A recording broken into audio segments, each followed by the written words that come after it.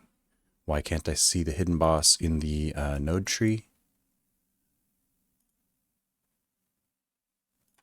Boss.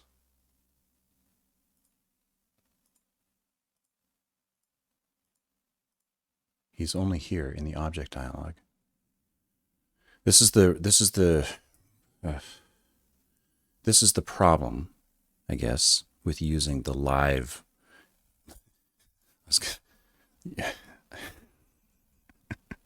I was going to say using the live object as a game UI element. What almost came out was he's coding with live ammo. Let's see. If it's that guy, in the object dialog, then I think I have some code in here that turns off stuff on the critters in the dialog. And if you don't do it right, they're kind of still alive when they shouldn't be. Yeah, here it is. So you get the editor version. You go through all of its children. You turn off, delete all their shields. You turn off their laser beams.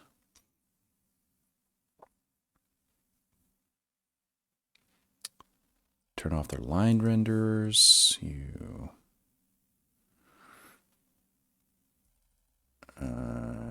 whatever that means. You disable collisions.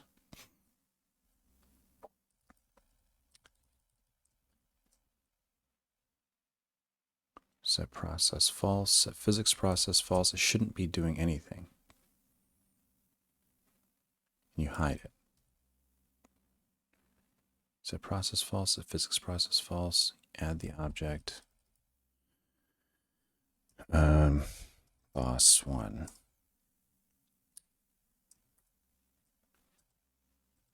I hate fixing bugs. It bothers me that there's bugs.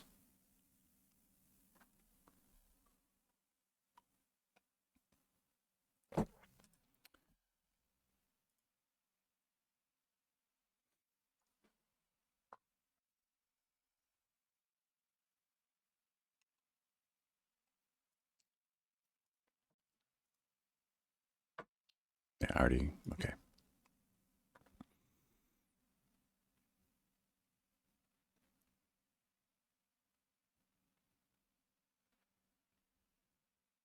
Why is he shooting?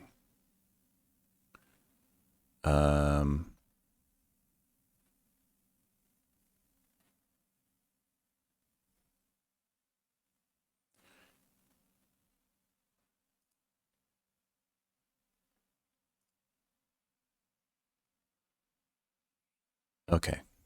He shouldn't be shooting in the editor. I think I've narrowed it down. Okay, so it's the boss. Let's quit this. Quit. Quit. Quit. Check out. Let's get back on main. Let's unstash.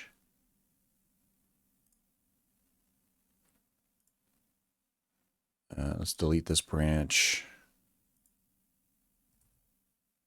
And then we'll get back in here. And we'll go back and look at boss 1 again.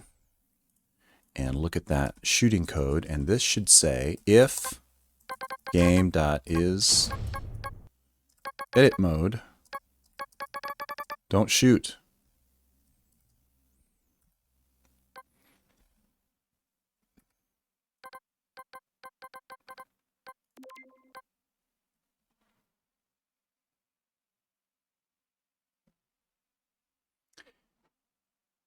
Had my boss guy shooting at things while he was in the editor, in the object editor dialog chooser, in fact.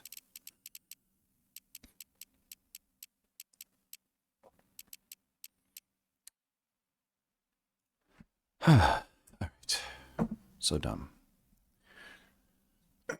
All right.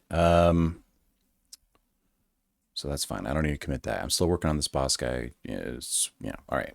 So back to our original bug that we were trying to fix. the beam and the position history.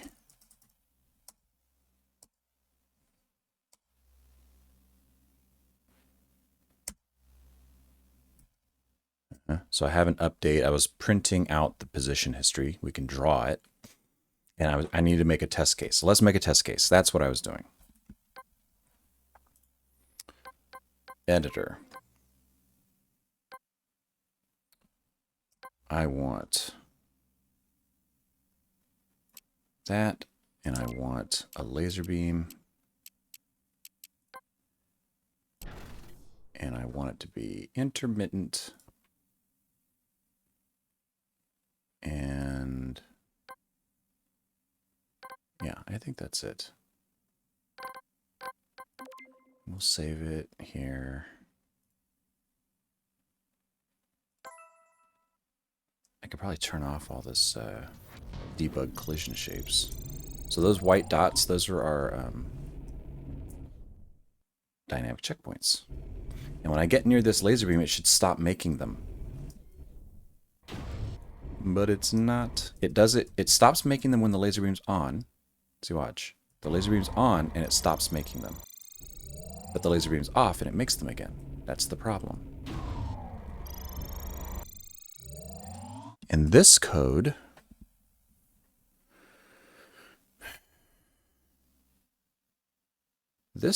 should say, don't make them.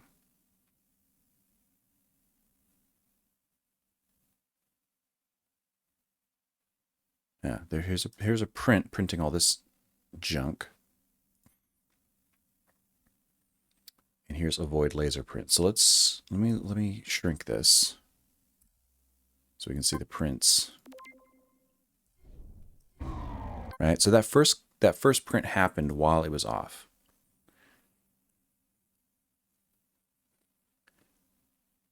I think.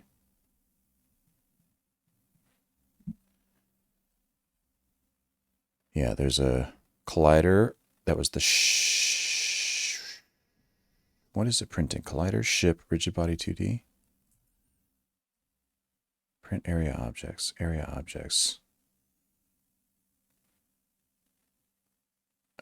returns an array of dictionaries. And this first dictionary says collider : ship. Okay. Collider ID, whatever. Collider ship, okay. Collider ship, blah, blah, blah. Why does it keep returning the same collider? It's because, okay, it's because it's intersecting the shapes. So one collider, one physics body might have multiple shapes in it. So shape,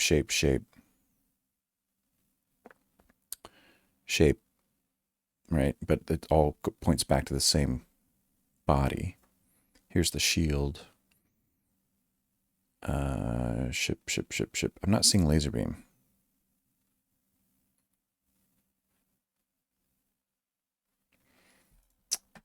I'm not seeing laser beam. All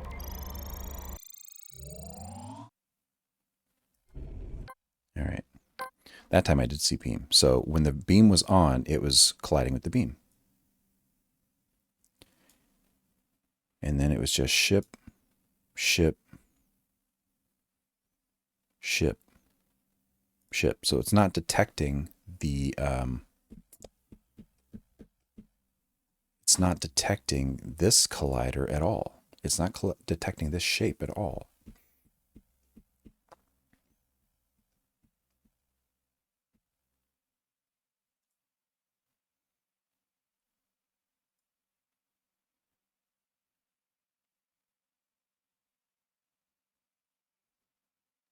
Maybe because it doesn't have a mask.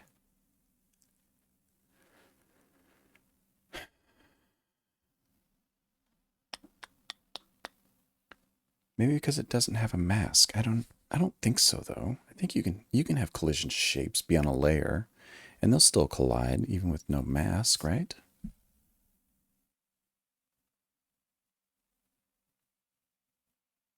The physics layers this collision object scans. The physics layer this collision object is in. A contact is detected. Oh my God, my tongue. A contact is detected if object A is in any of the layers that object B scans. So he's in layer 19, and as long as my collision checking thing scans every layer, it should detect him. So it doesn't need a mask. The mask is only for the areas that this guy is scanning, but he's not scanning anything.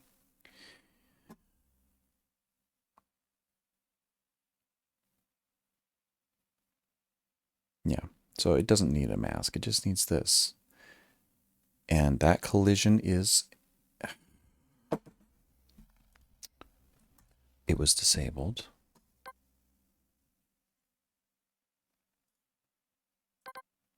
Editor. Let's open our test level again.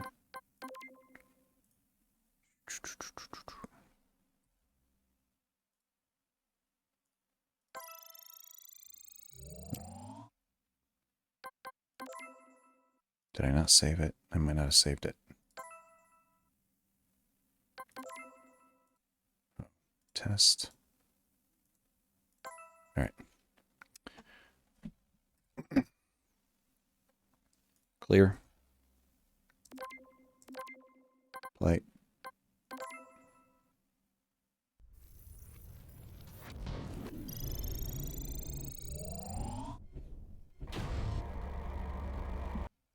It's off, off, off. Respawn avoid. Avoid. It is detecting it. Now. Now it is. But it's still printing out. It's still recording collision shapes. Okay, but I see respawn avoid here. Right? There it is. That's this. Let's be certain. Let me, I think, should I? Oh, shoot. Should I?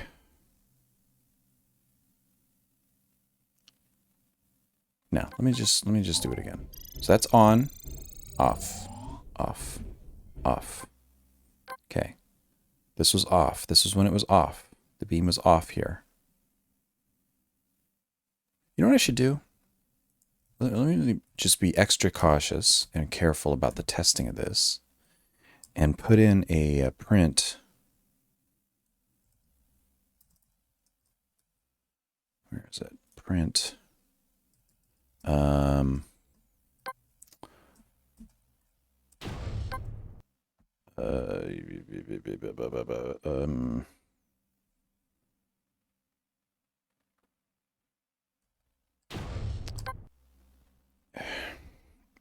If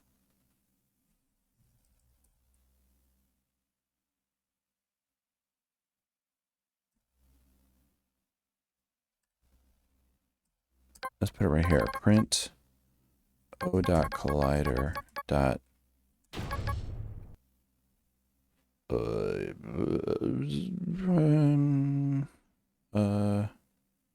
this is the laser beam, right? Yeah.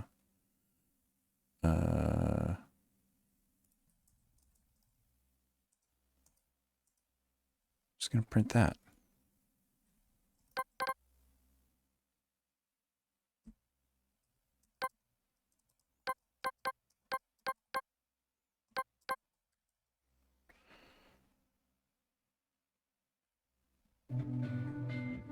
Whoops.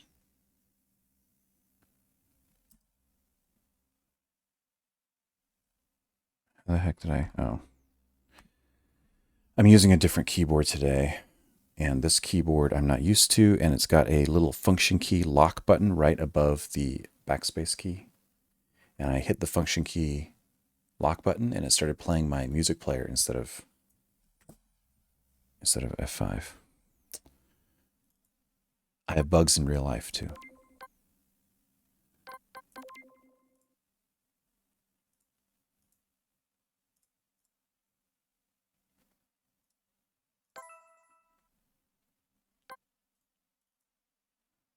All right, here we go.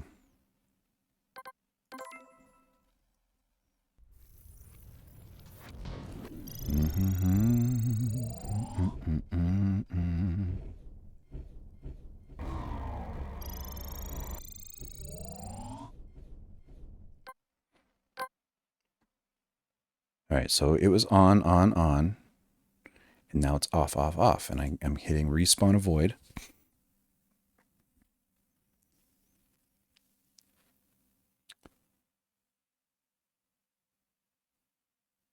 Yeah, I'm hitting respawn avoid because it's not printing. It's not printing. It's not printing this code anymore, right?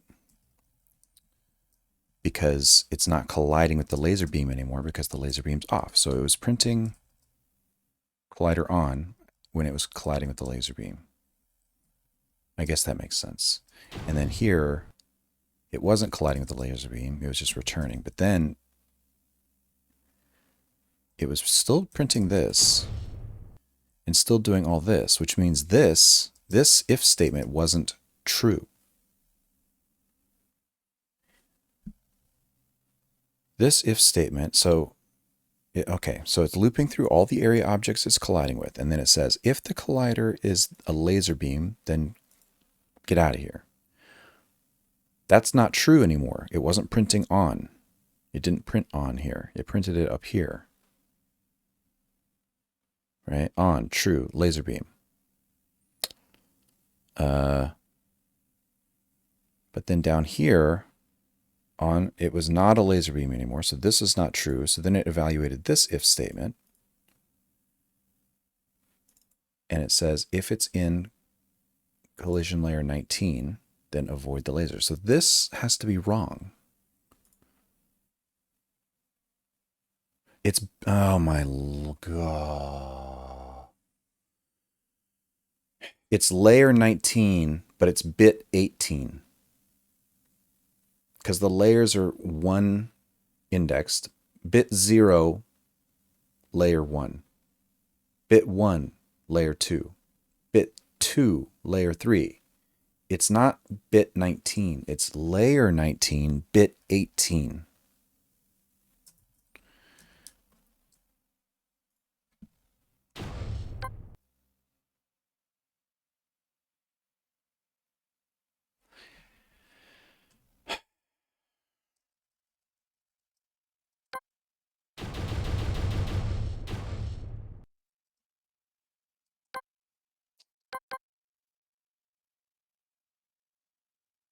Annoying. All right, let's remove that. Let's remove that. Bop, bop, bop, bop, bop.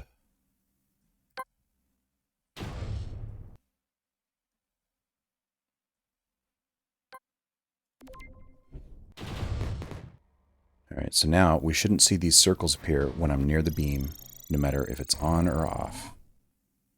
Those are old ones. So I'm going to fly away from it. It's going to create some new dynamic checkpoints. And then as I get close to the beams, nothing. No more new dynamic checkpoints close to the beam.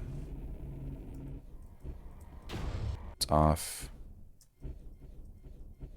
It's on. All right, I can fly through and it'll start creating checkpoints on the other side.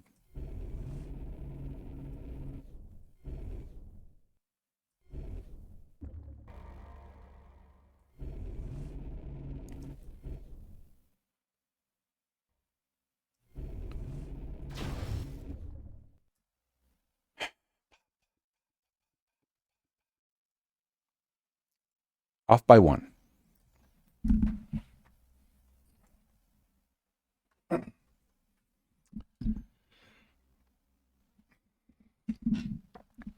Every line of code I write causes me pain.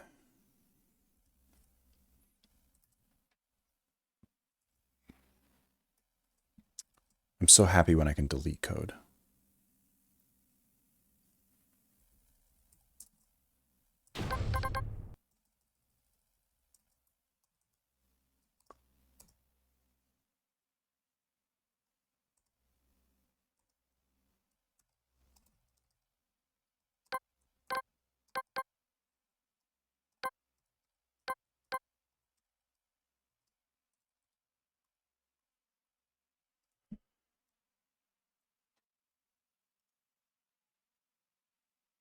So I added a new variable here for debugging the position history, the respawn dynamic checkpoints.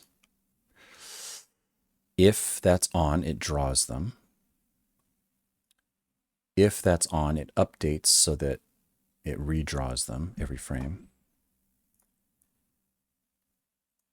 If collision area is in the respawn avoid layer, then don't do a checkpoint there. And I can use that layer now for other things that I don't want the player to be able to respawn near as well. Right now I don't know what those would be, but who knows. And then in the beam, I've got a new rectangle shape for the respawn avoid collision.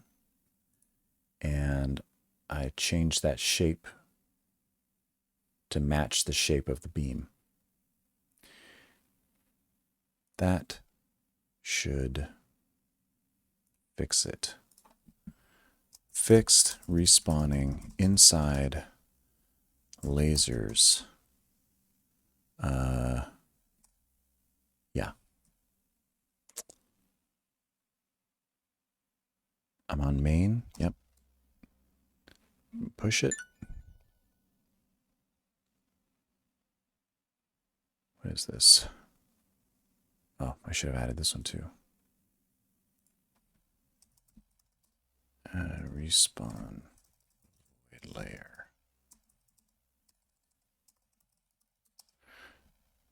All right. What is this?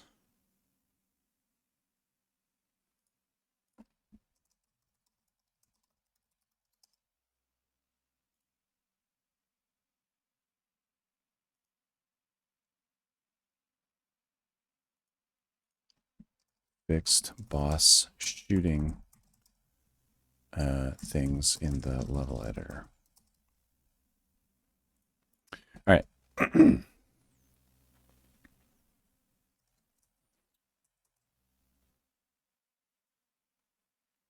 think that's fixed. Let's test it on the actual level. So level 19 was where this happens quite a lot, actually.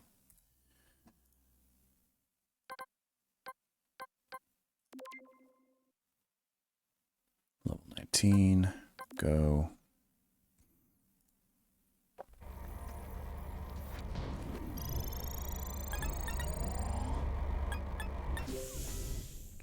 Right, so no checkpoints should be created in there.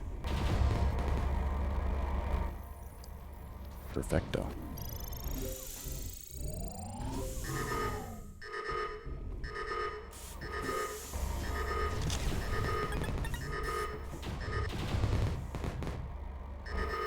Yeah, see, it keeps putting me all the way back because it just can't create any checkpoints in this laser sequence. They're all too close. But it can put one out here now. Oh, wow, it still put me all the way back. All right, hold on. I mean, at least it's working. I was getting trapped in here before, you know.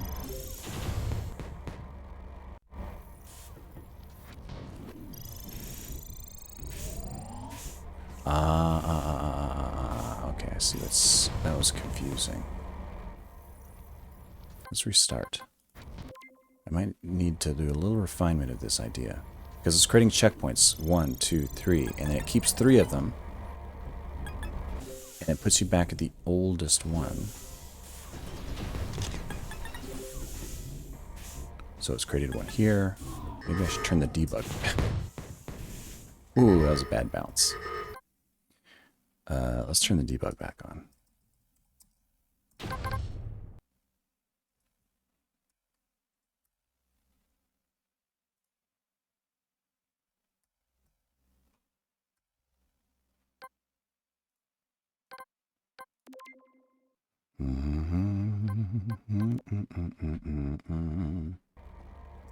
Ba-da-ba-ba-ba-ba. Let's cheat, get some fuel in there. Go through here. See, it's not printing any respawn points.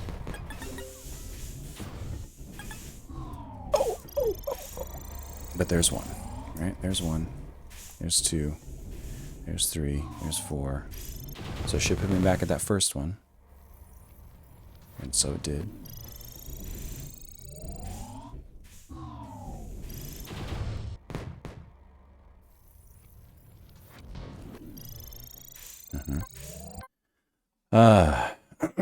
This is launched somewhere. You can go to gravityace.com. It's in early access right now.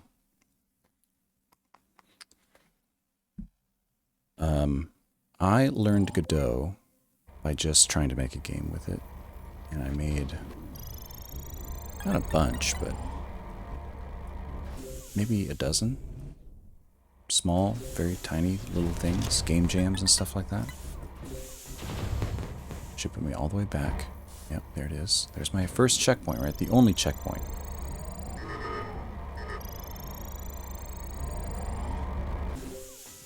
Not creating checkpoints in here. That's correct. Alright, and then it creates one here. And I'm going to die. And it's going to put me all the way back again, because I've got 1, 2, 3 now. Look at this first one's gone, though. This first one disappeared. The first one disappeared because it used it. And when I use it, I delete it from the queue. So now if I die, it's going to put me at the second one. Yeah, that's the problem. I probably shouldn't delete those checkpoints when I use them.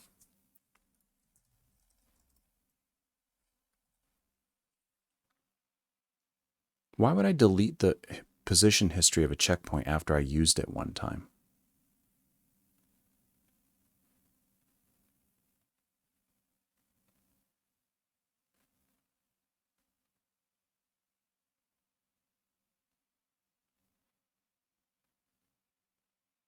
I shouldn't. This should just be 0.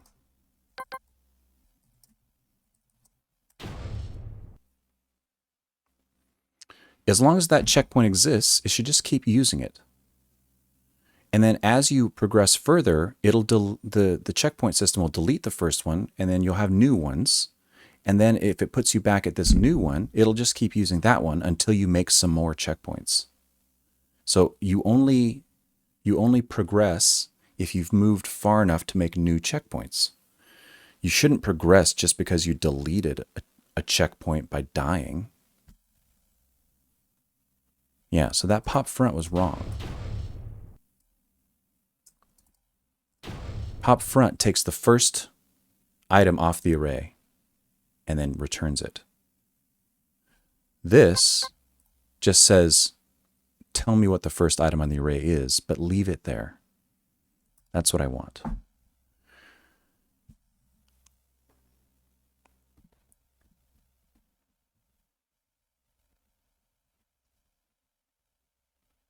The thing is, I don't want to respawn from the latest checkpoint.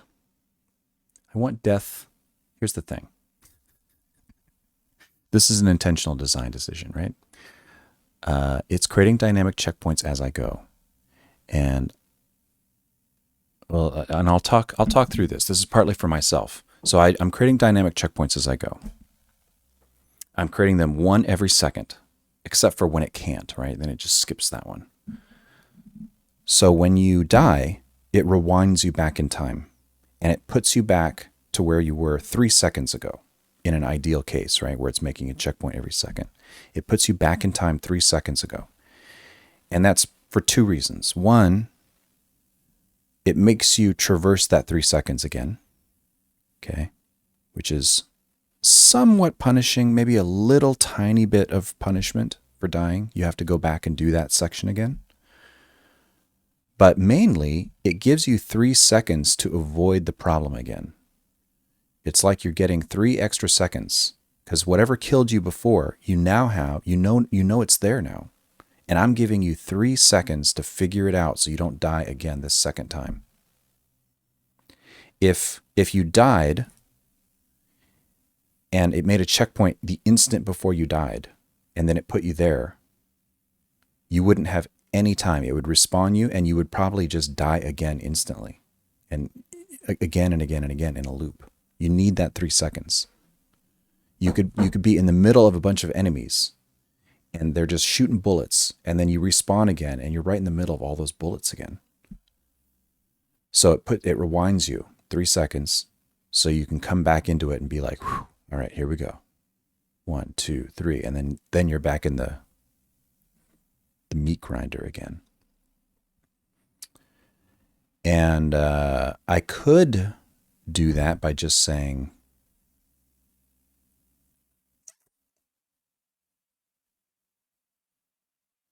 well, I don't think I could do it by just saying, why not just take the position history once every 3 seconds? And the answer to that is, if you did that, the timer might have gone off just before you died. That 3-second timeout might have happened the instant before you died. And it would be the same problem. So you have to keep taking more frequent checkpoints over time and then go back a few checkpoints to go back in time. Yeah, that's my logic.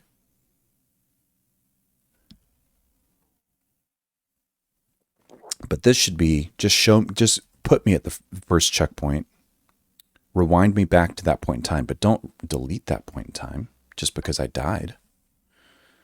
So let's see if that fixes that weird case.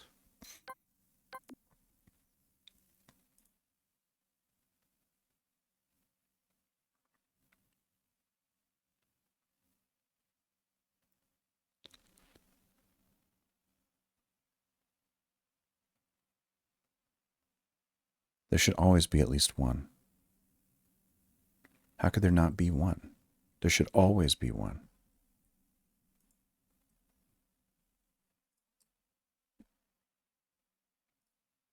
If there is a position history, do this. But if there's not, it adds one, always.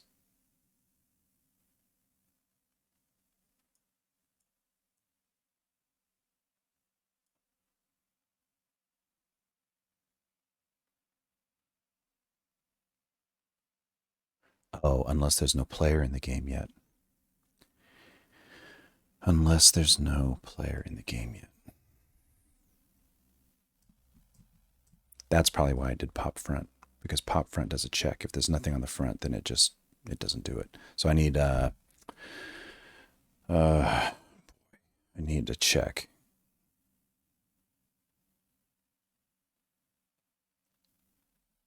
I need to change this.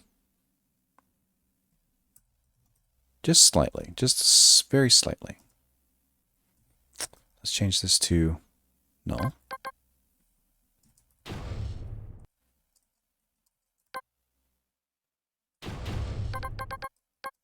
Do that.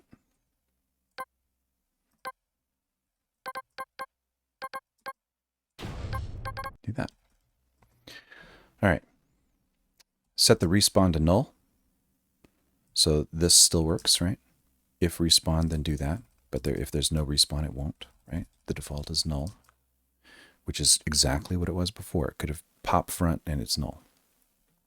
But then I say, if there is a size, if the position history has some size, if it's not 0, then get the first one. Position myself there. This will be true, right? Or it won't be true, but it'll have some value that is truthy. And it'll teleport to that respawn position. All right, one more run. One more run, then I'm going to read the chat a little bit. Oh, and you guys got to remind me to turn off this debug thing. So there's that first one, right? And I didn't get my crash this time.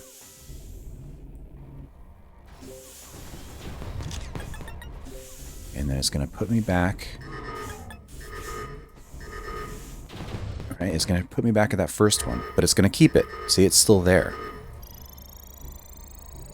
So if I die again, it's going to put me back there. It's not going to reward me by fast forwarding me to the end. It's going to just keep putting me back at this same checkpoint that I died at the first time. Until I can make it far enough through this section to start making new checkpoints. And then if I die, now I'm rewarded. Look, I made it through I made it, guys. I made it through the lasers. I really am a gravity ace. Oh man, I'm so good at this game. Wow, I'm so proud. Look at the skill I have. I'm so awesome. Oh, what the fuck? Ah! I'm dead! Yeah, I got overconfident. Alright. Let's do a commit. Oh, wait. I gotta turn off that debug thing. Debug thing.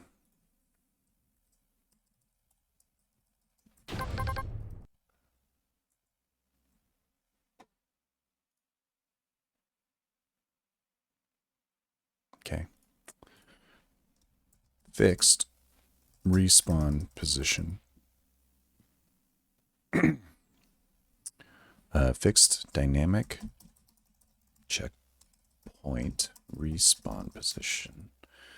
I don't even know how to describe this. That's fine. That's done. All right, chat time.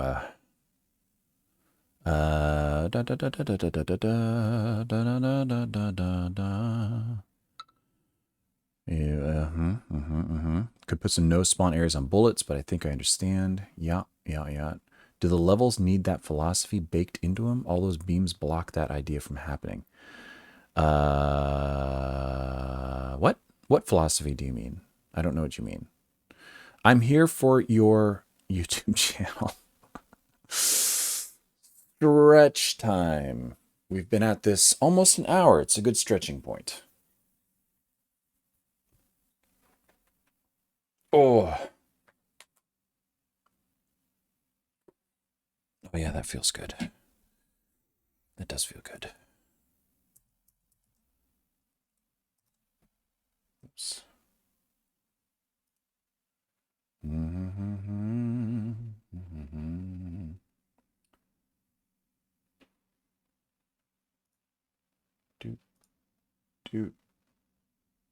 Do. All right.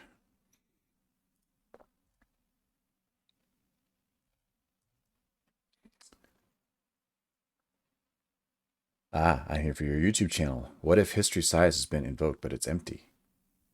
Yes, you got that before I did.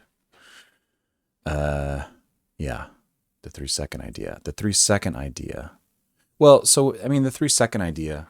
If you're playing, you don't really notice it. You don't know, right? As you're playing the game, you can't see the checkpoints. And it feels pretty natural.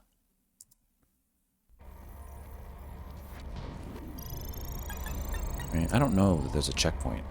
I mean, I do know, because I played 18 levels at this point. So I know if I die, I'm going to get checkpointed back somewhere. Right? That feels pretty natural. And if I zip through here, bap, bap, because I am so good, and then make it here, I can expect that I'm going to be checkpointed again someplace better. Right? And I am. Look at that. That feels right.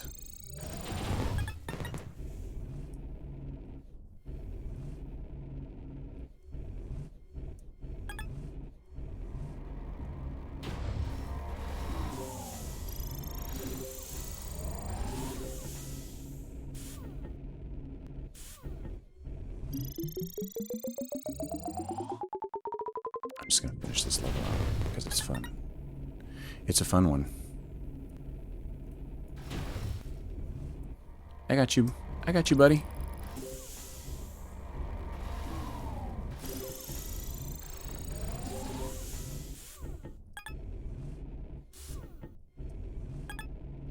It's funny. Clark, that guy was said he was Dr. Clark.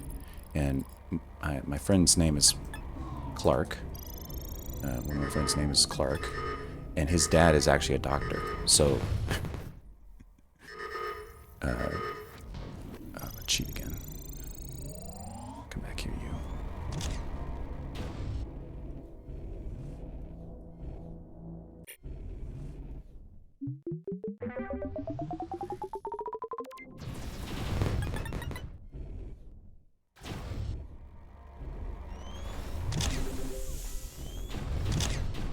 Oh, no.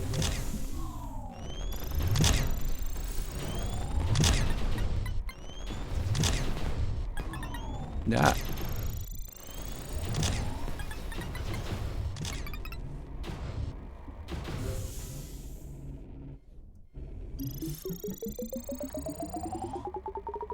Yeah, his name is Dr. Clark. So it's funny. It's like, how did it know that I put his name in there? That's Max's dad. All right.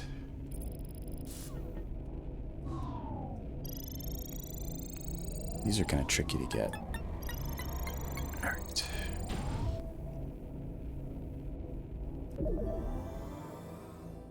I'm not going to get a good rank.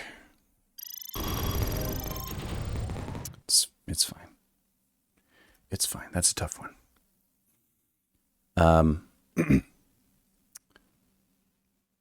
So that 3-second idea, I think the dynamic checkpoints work really nice. And the reason I did it procedural like that instead of just physically putting checkpoints in the level is because I didn't want to. I figured this is going to be faster and it's going to be more dynamic than to be messing around with checkpoints, because as I'm designing the levels, right, I'm drawing them, I'm moving things around, I'm fixing where all the enemies are and stuff, and then I'll go, you know what, that cave wall needs to move, this one needs to move. I would need to be continually just moving checkpoints around and then testing the checkpoints and, you know, is this checkpoint right? Do I need an extra checkpoint here? Maybe I should delete a checkpoint there. I thought about the idea of actually, visible checkpoints that you could see, something you need to touch to claim the checkpoint. That could be fun maybe, but I just didn't want to mess with any of that stuff. And I thought, the position history, that'll work great. Of course, there's all kinds of bugs with that too. Is it faster than, physical, visible checkpoints in the world? I don't know. But I think better this way, procedural, than this way calls to me. Doing it this way feels right. I feel it in my bones. My ancestors have told me in a vision to do this way, so this is the way I'm doing it. I was fixing bugs today. Welcome, Hulda. Welcome back. And thanks for the question, Ollie. It was a good question.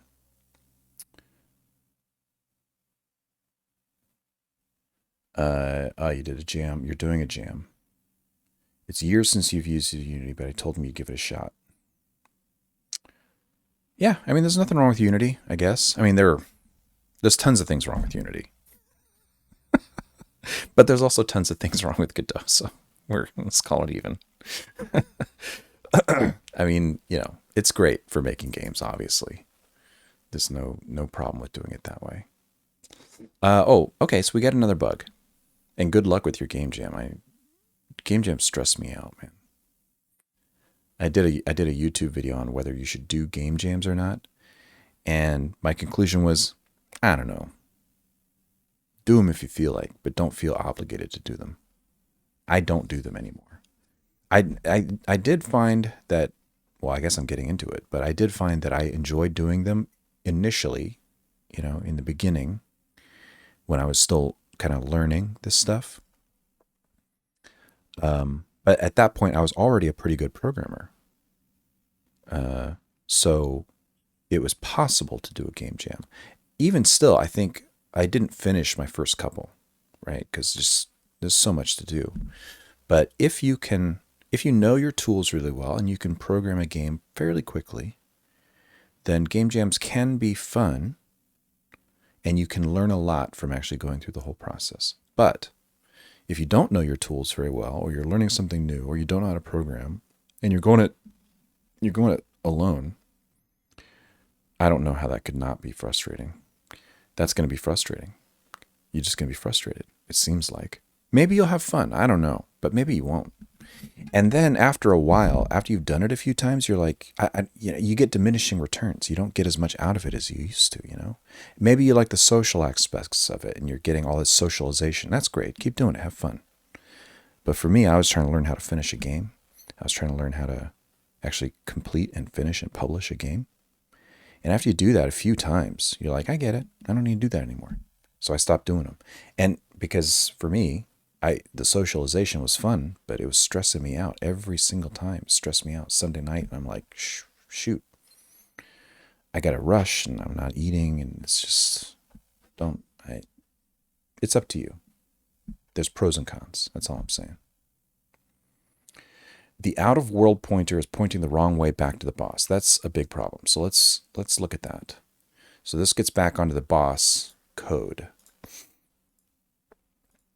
And there's a pointer out of world.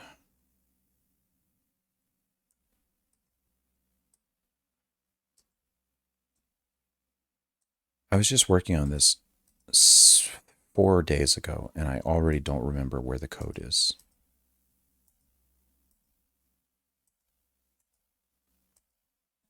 Huh?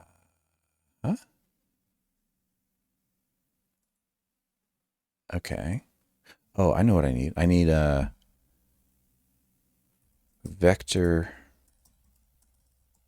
2. It's something like that. Vector to the combat zone. This is wrong.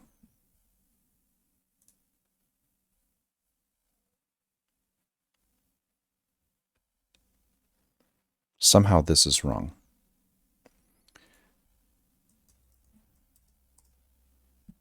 The homing arrow. Homing arrow is this arrow. And all its code does is say, rotate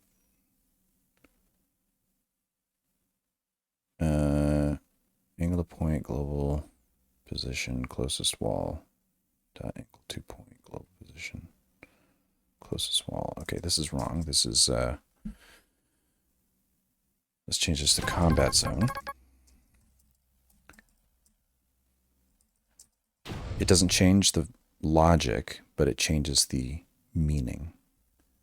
And this used to be get vector to the closest wall, but that's not what it does anymore. It gets the vector back to the closest object or thingy in the game that you can shoot at, the combat zone.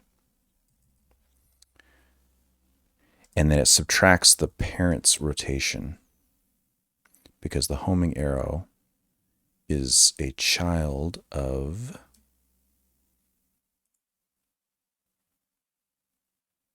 what is it a child of? Homing arrow.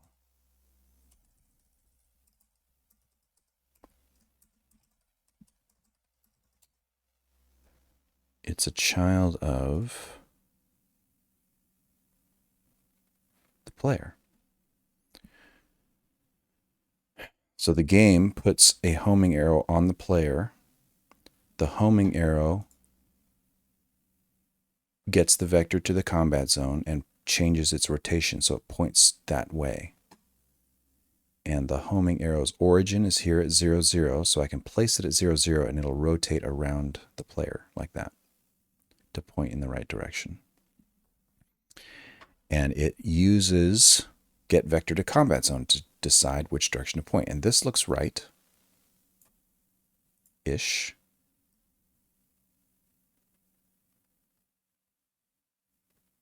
But maybe this should be like that.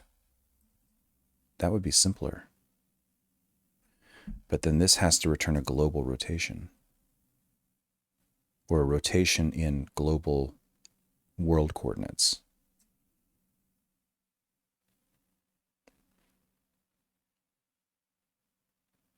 It is.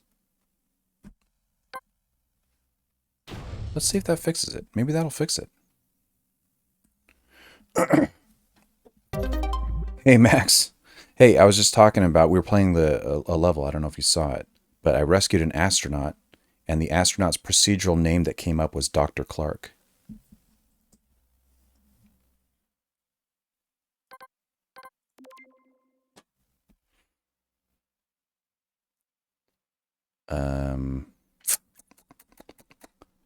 Oh, wait. We want to... Let's test it with the boss level, the boss scene.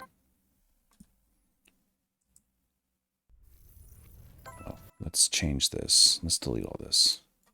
So this is my boss. Let's put him there. So he's going to shoot at me. Probably shouldn't shoot unless the player is visible.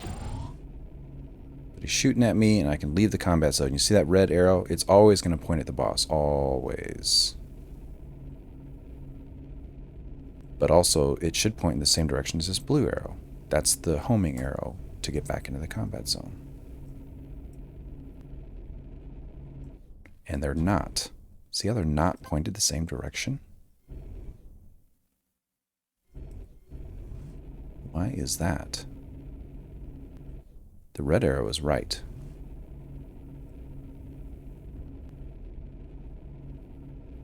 And the blue arrow is just completely wrong.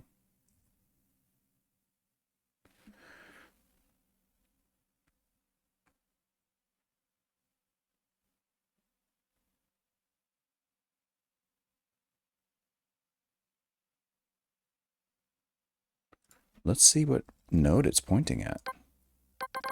No.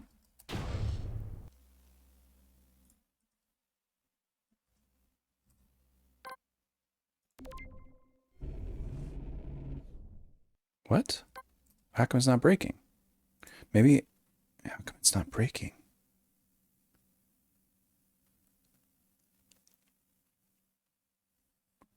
Let me reload it. I'm doing a bunch of preloads here. Sometimes that interferes with things. I don't know.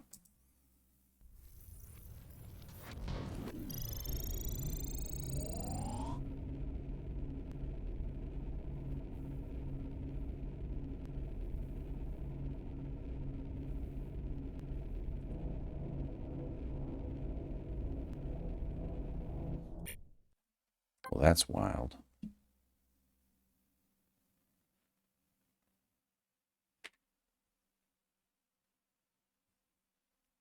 Is this even getting called?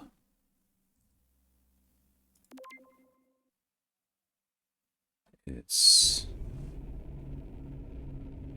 There it is.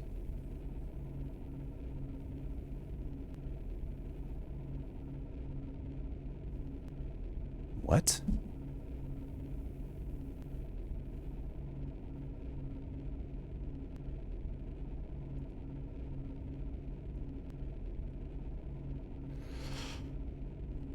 I didn't put him in the homing group.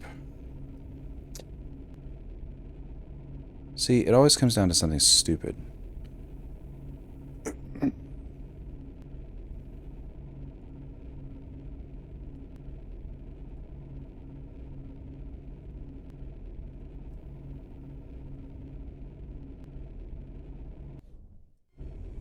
They're pointing in the same direction now.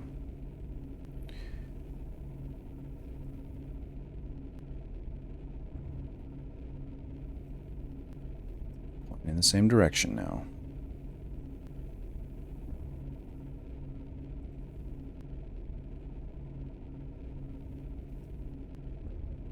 Yep, it's working now. Now that I did it right, it's working. I stopped doing it. See, here's the key, guys. Here's what you got to do when you're making a game. Basically, this is the advice, right? This is how you make a game. You stop doing it wrong, and you start doing it right. And then you have a game. It's easy.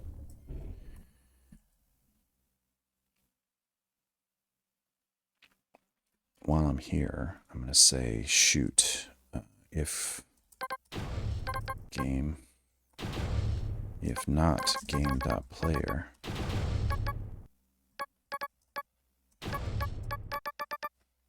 Right, so now he won't shoot if the player doesn't exist. So if I run this, start the level, right? I'm not in the game yet. He was shooting anyway. What the heck?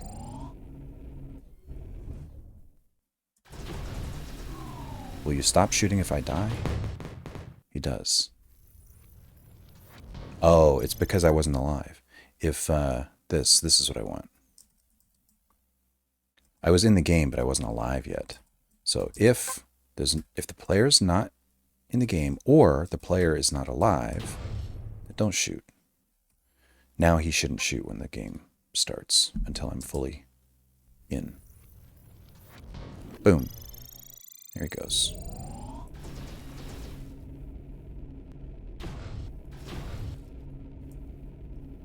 So I've got my red arrow always pointing back to him, just to make it easy to find him, because you're flying around in this empty void. And I don't like getting lost in empty voids.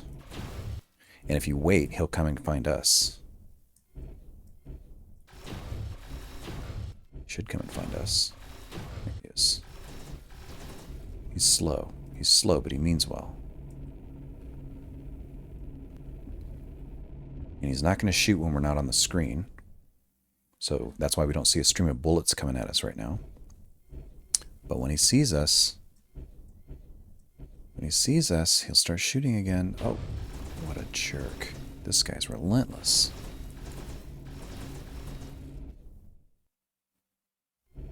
And if I leave the combat area, it's going to say, you better get back in there. You better get back in there. But maybe you're just a coward and you run away. I'll come back and fight another day, maybe.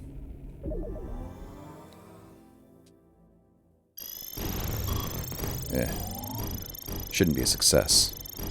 I should have some sort of leaving the combat zone failure mode.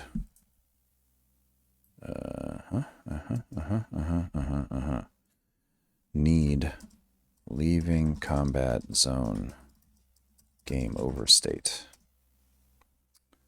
Not need. Add leaving combat zone game over state. All right. That's going to be a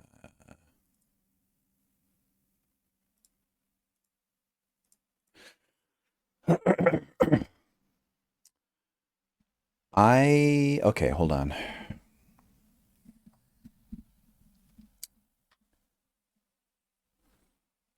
Yeah, that's the correct timeline, Max.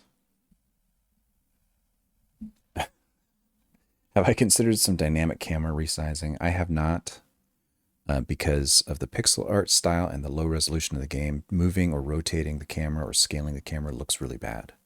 It makes the whole game look bad. So, no.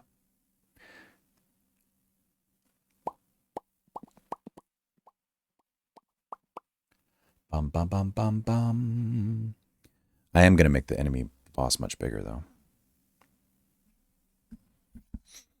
I mean, I suppose I could try...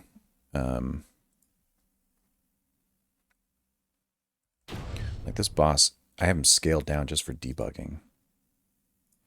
But that's his normal size. And then if I took the camera and did like, I don't know.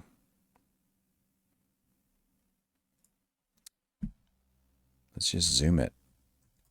Let's see what happens. Is that right? Might have to go the other way. See how crappy that looks? That's bad. So this is zoomed out, right? And so you'd see all these weird blurry pixels until the camera zooms back into full resolution. And then everything's sharp and crisp and beautiful.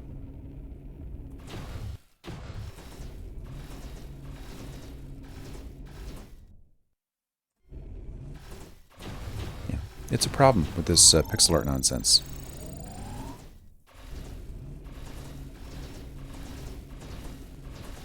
I think if I shoot him enough, he'll actually explode, but then he doesn't know how to be dead, so he's going to just stay alive for a while.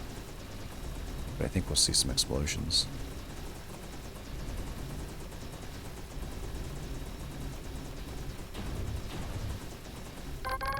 Oh, there he is. Yeah, so he died, but he doesn't know how to be dead.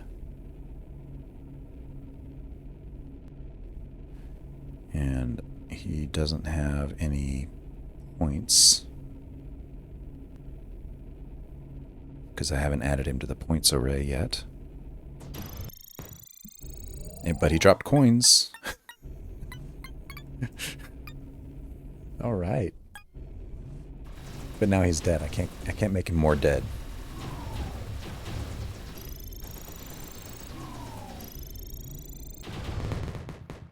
All right. Let's do a commit, I think. Fix that.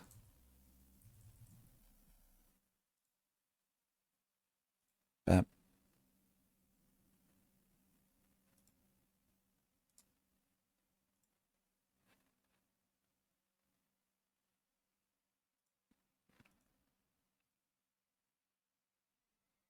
And I added him to homing. Yeah. Bap. Okay. Fixed homing arrow pointing to boss when player leaves the combat zone. Fixed, fixed, fixed, fixed, added, fixed, fixed, fixed, fixed.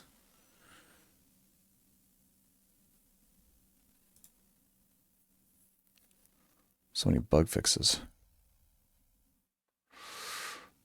Yeah, it feels good though. That's progress.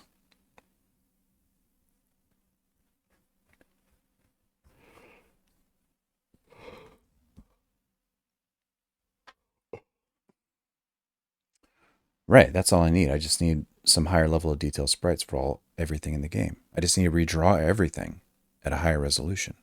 Yeah, simple. That's what I'll do, Max. I should be able to knock that out in an afternoon. Easy peasy.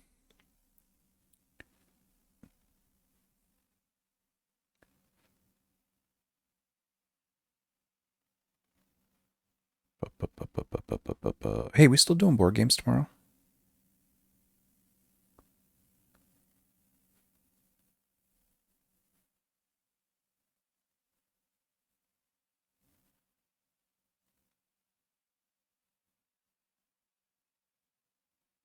My phone battery's about to die. It's fine. I'll let it die. All right.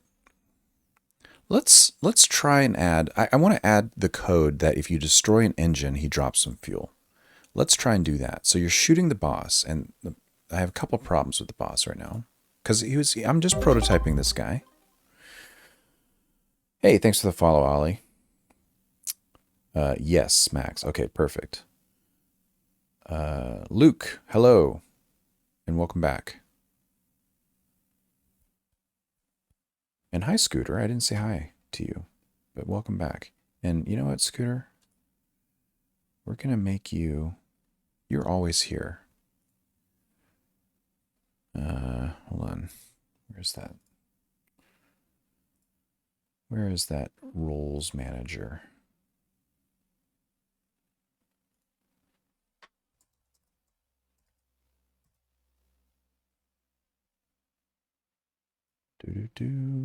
SCO, OTR.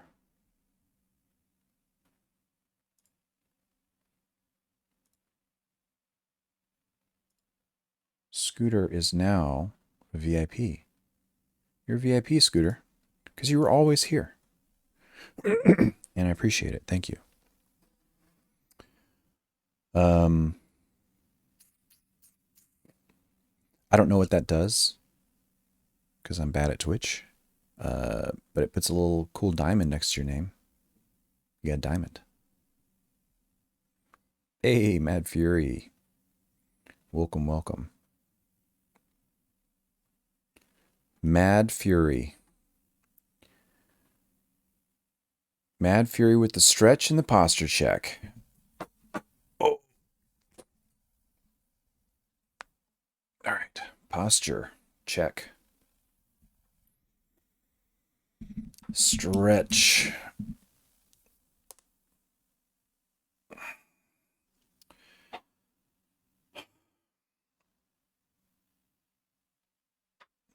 You're taking care of my back and my neck.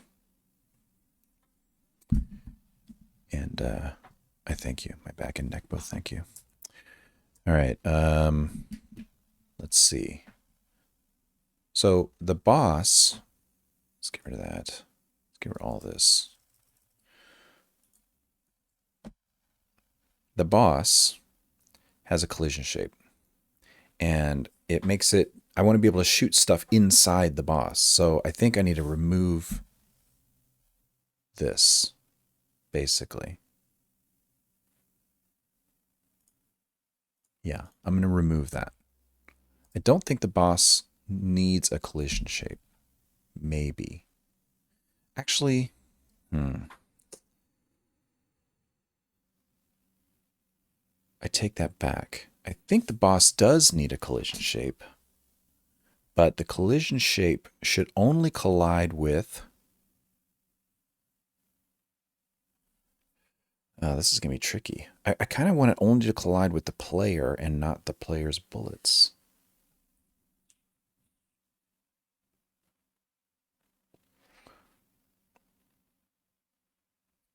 Which means he's not just a regular enemy, he's a boss.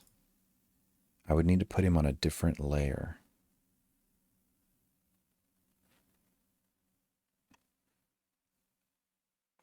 I have enemies right here, layer 4. Layer 8 could be bosses, and so that way they're next to each other. Let's do that. So let's go to project settings. And we'll say, where is it? 2D layers. We'll call layer 8 boss. Am I using plurals? Bosses.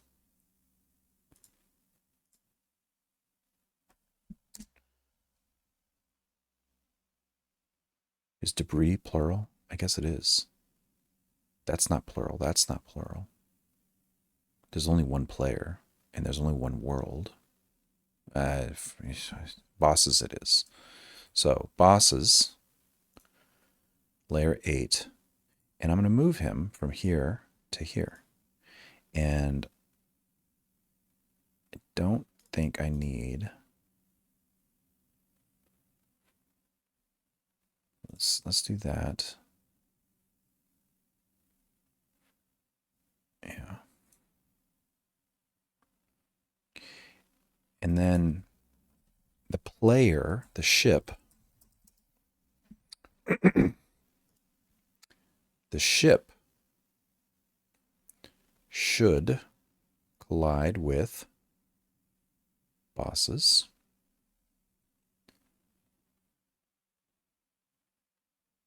Oh no, he's not on that. He's not on the boss's layer. He should collide with bosses. So he collides with enemies, he collides with bosses. And the bullets,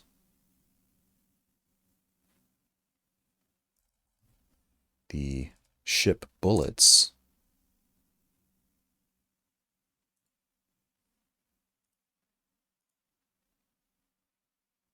don't collide with bosses.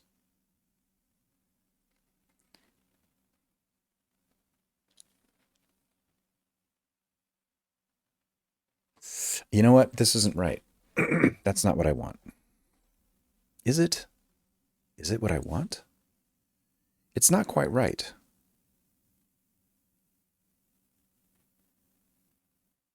Let's unwind this. Let me rethink this a little more carefully. I want the player to bounce off of this, but I want the bullets to penetrate and hit these guys. But these guys are part of the boss. He's an enemy.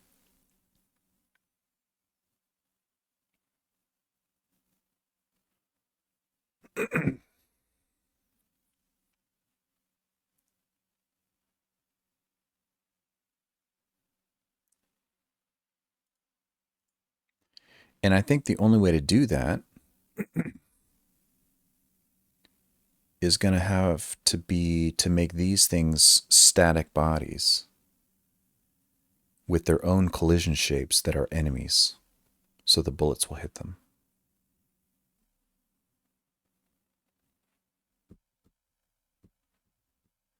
And the engines as well.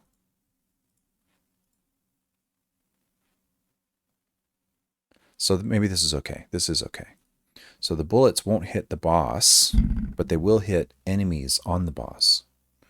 They will hit the enemy layer on the boss.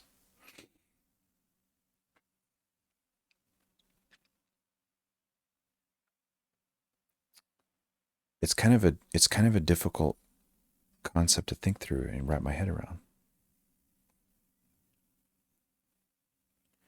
Good 2D. Welcome to 2D layer collision matrix hell. Oh yeah, man. And look, they added more layers. They made it even more helly.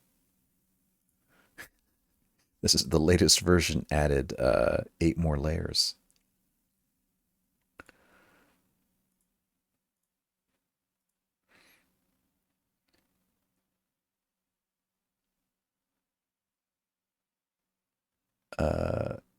Yeah, 12 more collision layers to confuse me with. So I think this will work. So, all right, let's just test this real quick because now my bullets should fly through the boss, but I should bounce off of the boss as the player. Let's see if that happened.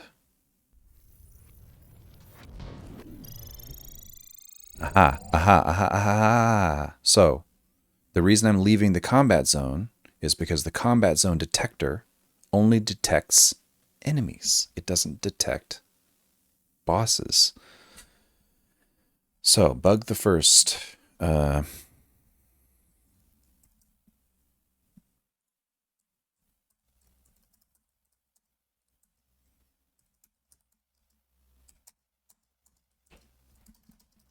Where is that code again?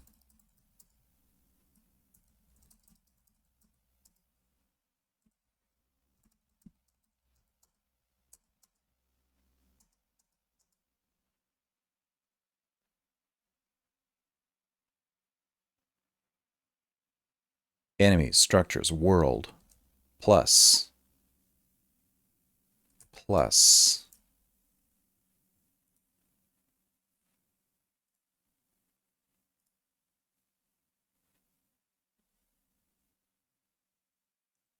value 128. Bosses. So this is enemies.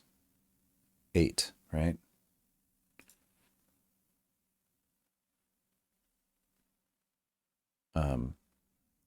Enemies, 8. Structures. I wish the pop-up was here. It's layer 16. Structures, value 32768, right? That's what these numbers are. And I want to add 128.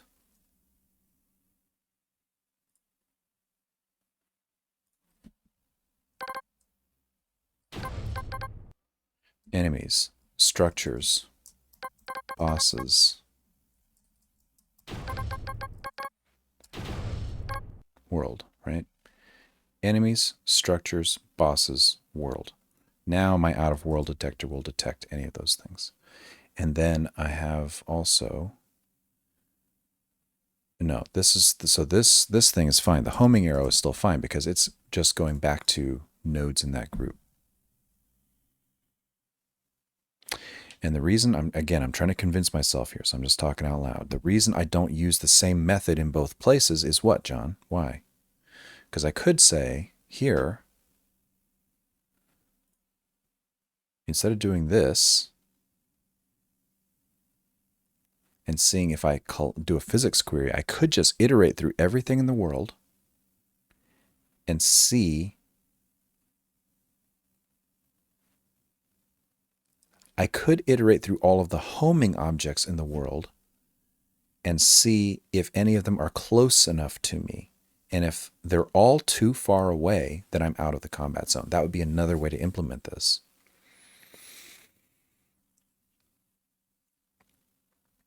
And I thought my fear would be that's going to be slow because you're going to be iterating over everything in the world. Whereas this just does one collision shape query against these layers, and it's a bit mask, and it's very, very fast. This literally runs in microseconds. And iterating all those nodes will be a little bit slower, and it literally does it. It does it once a second. It's not that big a deal.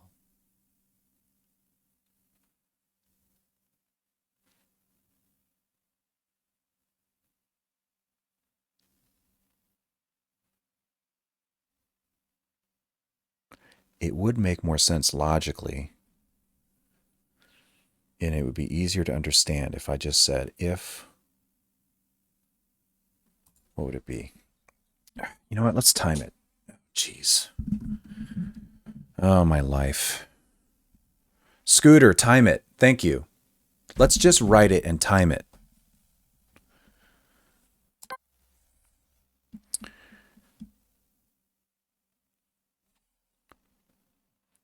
For node in get tree get nodes in group homing, right? Hold on. I'm going to do a little trick here with my source control. I'm going to stage this stuff. So this is my before state. Staged. It's not committed. It's just staged. Okay? Now if I make a change, right? The change will show here. Eventually. There it is. Right? So I've got my staged main, which is my good one. Okay? And I've got this guy, which is the new implementation. But if I end up not liking this implementation, I can just whack it away and I have my original without committing anything yet. It's like a little work area for me. So I can delete this safely, right? And I can say,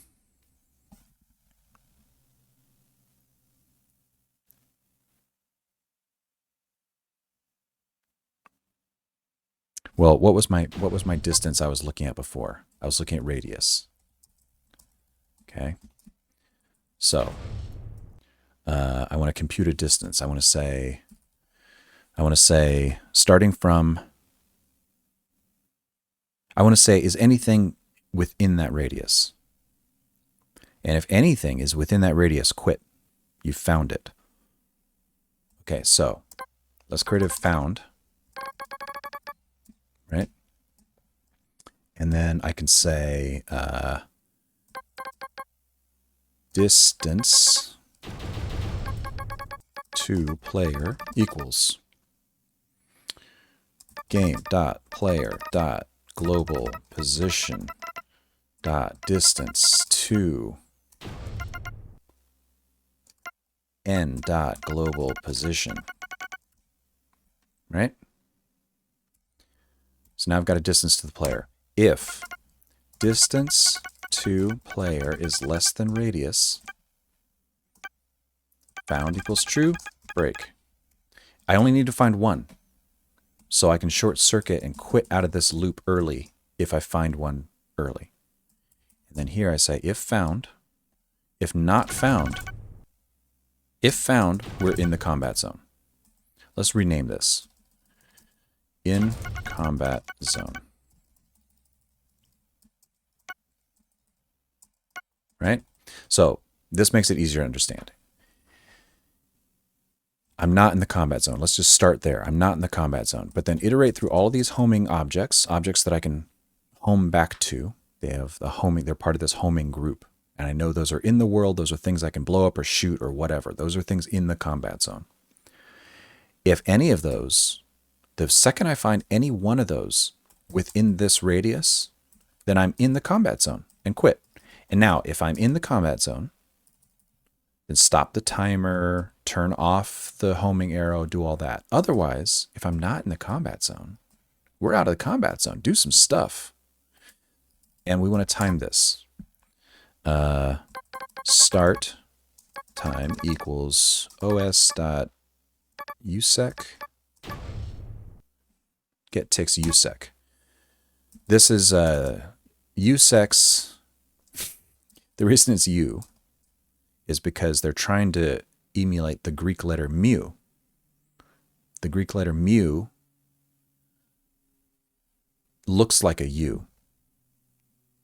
There's no Greek letter mu on my keyboard, but it looks like a U, so they call them U seconds, and it's a millionth of a second. Okay, it's a millionth of a second.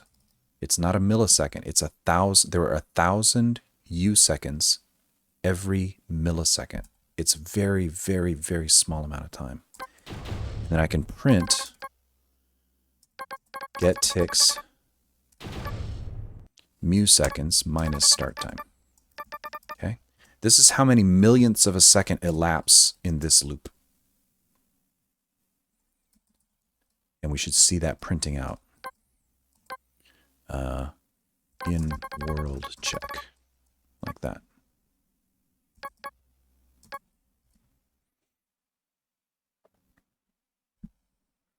Indented block at 4, 6. Okay. Is this still? That's not a problem. Okay. Let's run it and see what happens.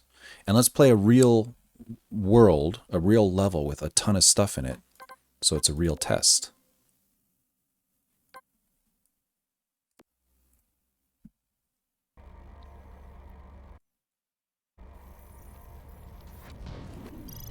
In-world check is taking 50 mu seconds. Or microseconds.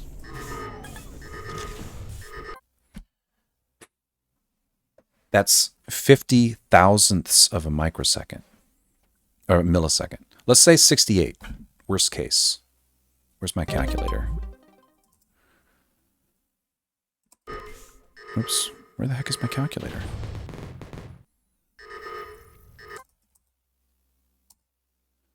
All right. Let's do some math.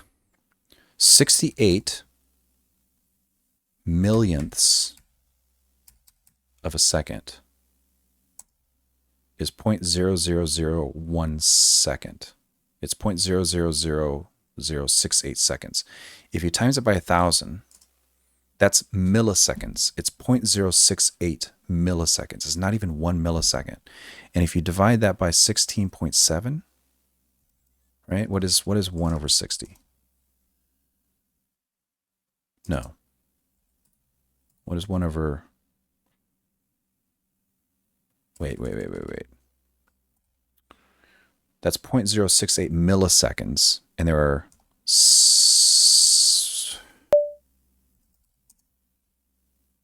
that many seconds. Right, 16.66. So 0.00 0.0000. I want this one. Let's do this again. Times it by 1,000. That's milliseconds divided by 16.66666, right? Milliseconds. Times 100. It's 0.4% of a frame. 0.4% of one frame.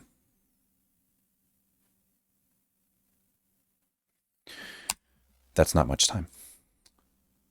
Let's do it the old way. I should have timed it the old way first.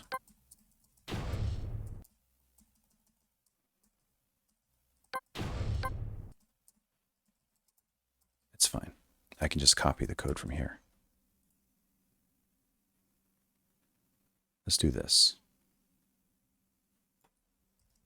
So here's the old way, and we'll time this one. And I'll bet it's not going to be much faster, if at all.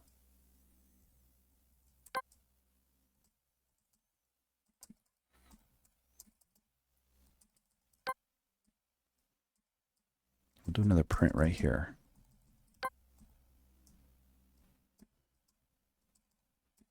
This will be physics. I should have done it this way. Whatever. So this is the physics version, and we can just compare the numbers.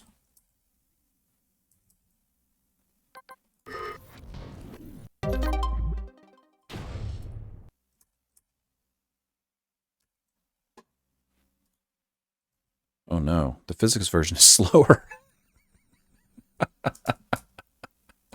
See, look at that. My intuition was completely wrong.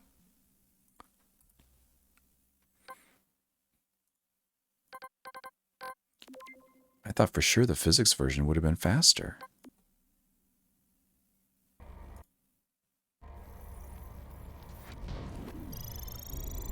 Well, you can't argue with benchmarking, folks.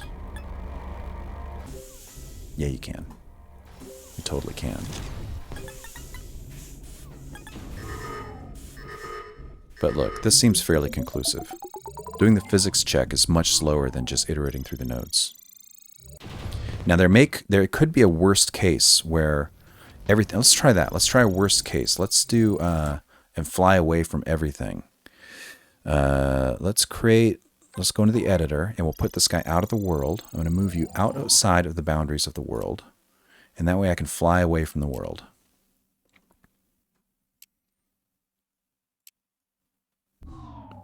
There we go. We're out of the world. This isn't normally possible in this level.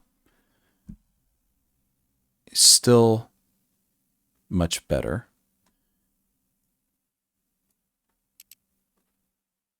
Okay, so here's a worst case check, right? Now it's not short-circuiting.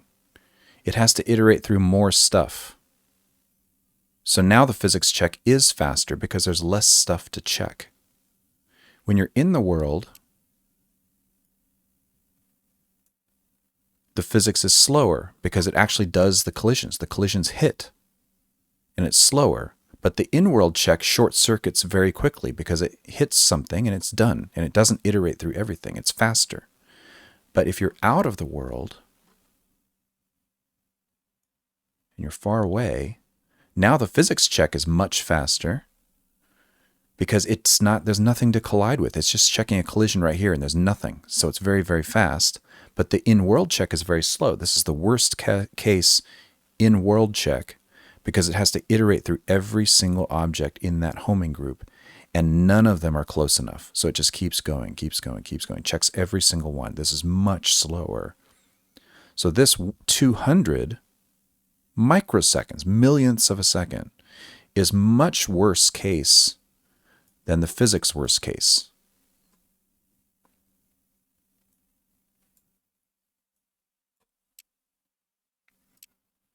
Oops. It's hard to grab this when it's so small. I should put a debug on the screen so I can actually see it in the game. Come on.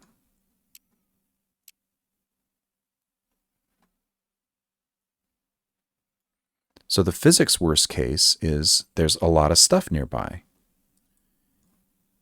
And it's like 200, right? 100 and, let's call it 150.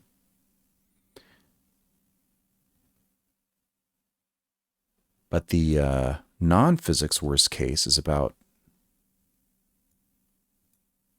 200. 250. Oh, I saw 300. 170, 180. Let's call it 250. All right. So the physics worst case is 150.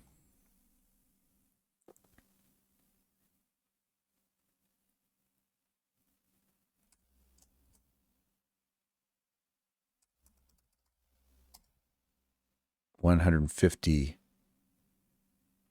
microseconds, which is 0.15 milliseconds, which is 0.9% of a frame. And 250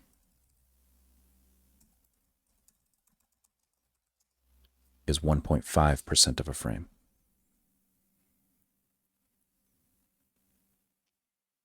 But because my frame rates are at 500, 200, 300, they're really high. If there's not much on the screen, the frame rate's going to be, so that's another thing. If there's not much on the screen, the frame rate's going to be like 700, 800 frames per second. 1.5% of that frame doesn't matter.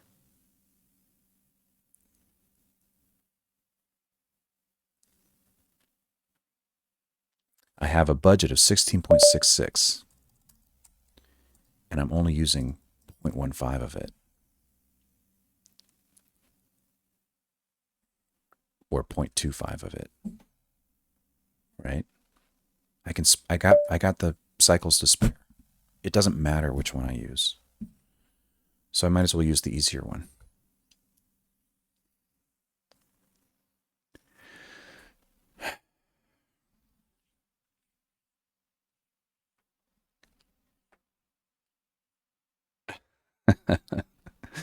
Bella, Tony Stark is always in the combat zone. Scooter, yes. If I'm outside the combat zone, it has to iterate more. That is a problem, right? Or it's a scenario that happens. So I'm going to write these notes, but I think I want to keep this way because then I don't have to keep going back and changing these numbers every time.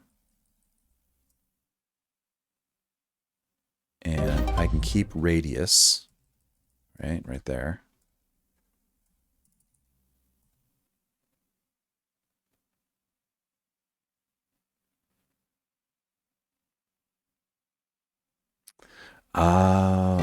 But here's why I do it this way. I wrote a note to my future self right here. Hold on a second. We got some new followers. Silver Code, thank you for the follow. Talon the Dragon, thank you. Fro Bro and Co. followed you. Thank you. Ryan K. Hawkins, thank you for the follow. IDPB Brisa, thank you, Brisa, for the follow. Oh, I missed one. I think Dono, thank you for the follow. I missed you. Ollie, I think I got you. Thank you for the follow. It's Max45, thank you for the follow. Wow, got a lot of folks today. Got a lot of folks here today. And welcome and thank you. So here's why I did it this way.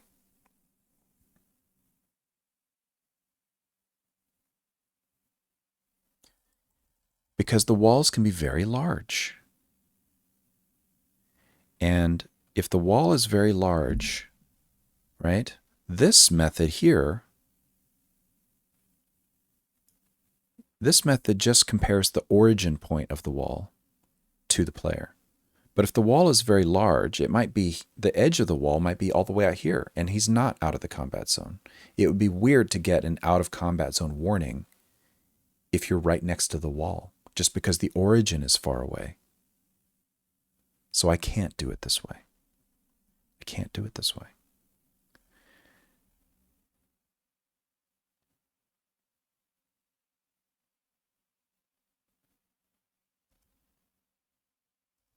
So I'm going to undo this. It's gone.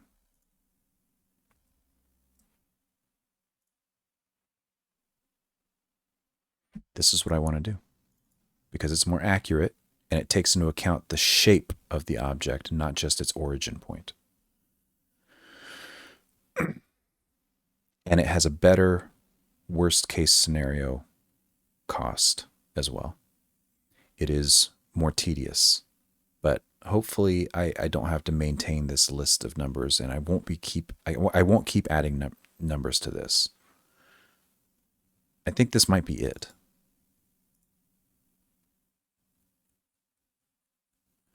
Its best case scenario isn't quite as good, but its worst case scenario is better than the other one's worst case scenario. And it's more accurate because it takes into account the shape of the walls. That's why I have to do it this way. All right, done. But that was fun. That was fun to do. I can't remember why we got on this nonsense because I had to add that 128. So now if we go back and test it, I shouldn't get the out of combat zone warning because I'm next to the boss. Good old layer 128. Yeah, and my bullets fly through, but my player hits them and bounces off. Exactly as desired. Boom. Boom. Boom.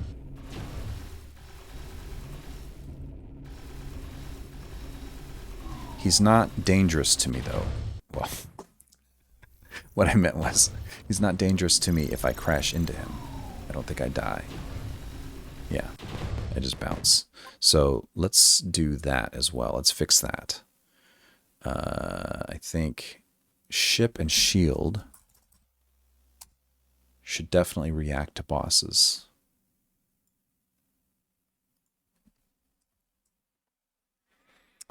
Hey, Hybrid Lizard.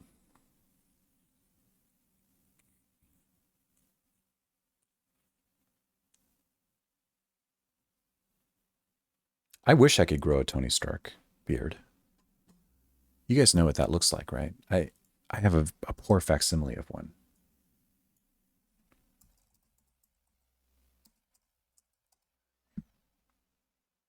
See this? See this pointy nonsense? Where is it?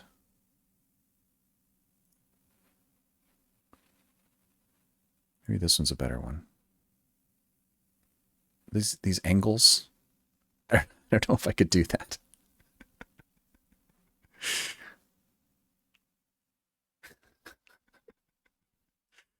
Oh boy.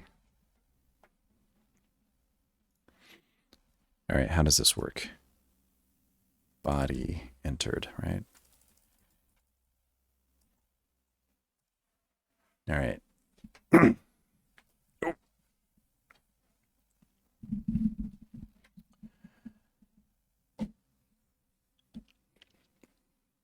The shield, maybe, I don't know. The shield checks the types of things it collides into, right? And because some things don't affect the shield, cargo platforms, ice balls will stick to the shield instead of lowering the shield. Laser beams instantly kill you, even if you're in the shield, even if your shield is on. All kinds of different things here, right? And if it's a static body, then it does this.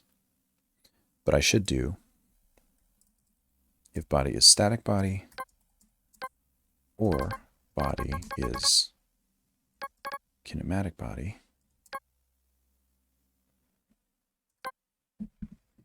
Do that. Now my shield should fall down when I hit the boss.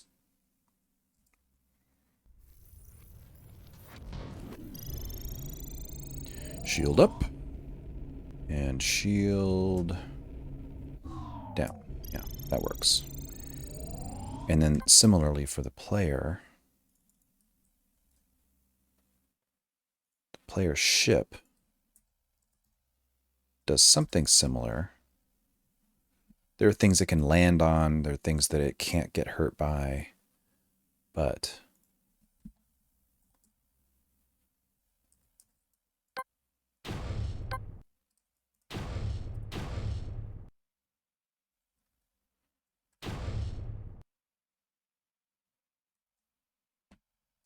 some things it can crash into.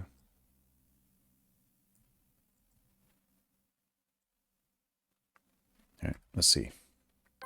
Now I should be able to crash into the boss, but I still can't shoot it exactly. Like, see, that's a miss, right? But I am going to make it so you can shoot these turrets and the engines and all this stuff that's on it. And there's going to be lots of stuff on the boss that you can blow up. So that'll be fun. But I can hit my shield, and then I can crash into him. So he can ram me now, right? If he so desired. Let's see if I fly away from him. He's gonna come at me, right? And he can ram me. Oh no!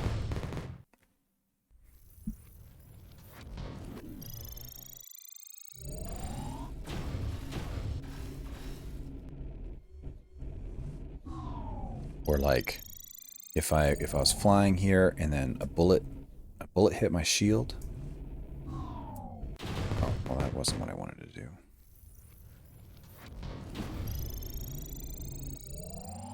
But like, let's say a bullet hits my shield. Right, and then, wow, that's tricky. There could be a scenario where a bullet hits my shield while I'm flying towards him. Maybe he changes direction and rams me after a bullet hits my shield. That could be fun. Alright, so now this guy is dangerous as a ramming thing, and I can bounce off of him. It's kind of what I expect. And I can shoot over him. But now I should be able to access hitting these things. So,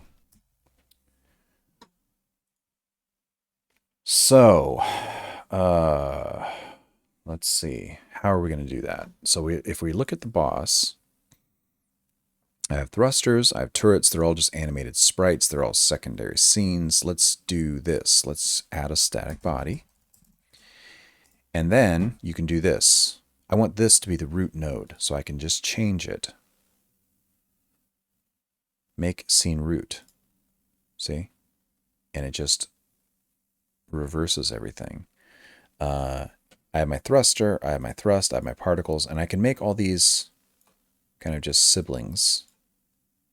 Right? Now I have a kind of a flat hierarchy of nodes here. I'm going to call this thruster. This will be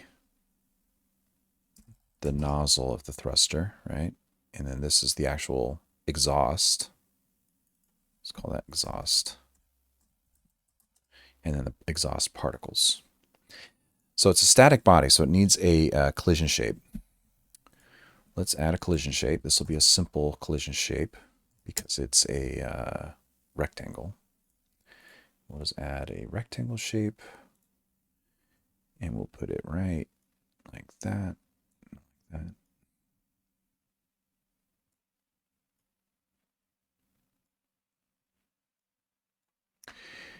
And we'll call it collision just because.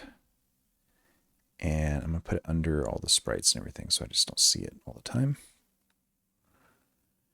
And this script. So this script I want to move. So let's take this script and I'm just going to unconnect it. And then I'm going to reconnect it here by loading a script. Right there. And then I have to change the script because the script was animated sprite, but now it's a static body 2D. And it's still going to do this, except all these names have changed. So it was playing play on itself, right? But now it's going to be nozzle dot play, right? And this was thrust, but it's going to be exhaust.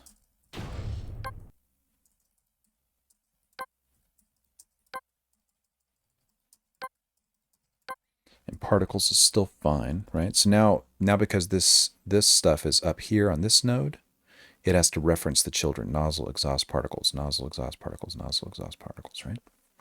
But I have my API still here so that the boss can just call thruster on, thruster off, and this all continues to work just fine. Thrusters should have hit points.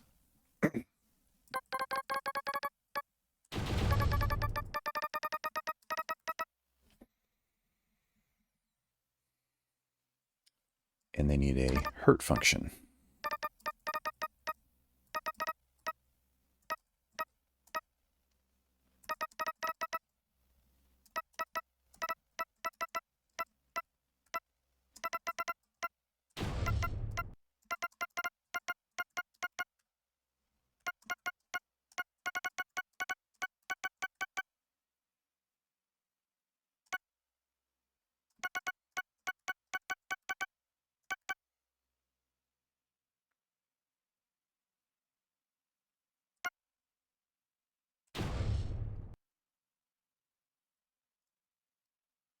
Expects a position and a velocity. It'll just be global position and 0. Let's just do that.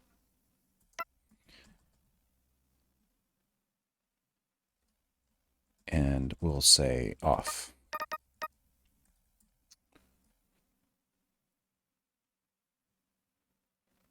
And we'll say if alive. If not alive, return. Right? You can't use this thruster if he's not alive. Let's just see if how that works. So I should be able to shoot these thrusters now. If I shoot it 5 times, it should die. What the heck?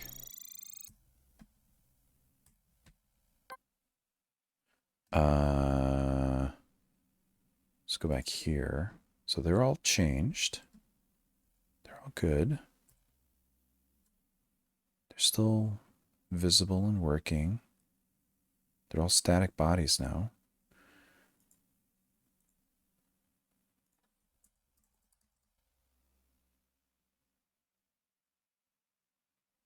Yeah.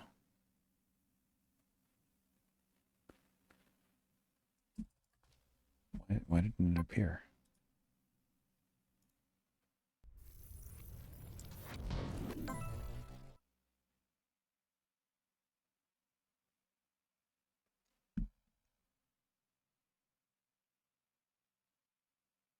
What is this? What is happening? There's not even a fuel station in here. Something's causing the boss to not get loaded properly.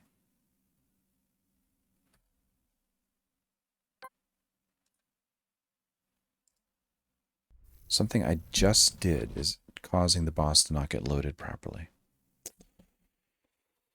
Oh, hold on a second, guys. I'll be right back. I need a coffee refill. I'll be back in 20 seconds.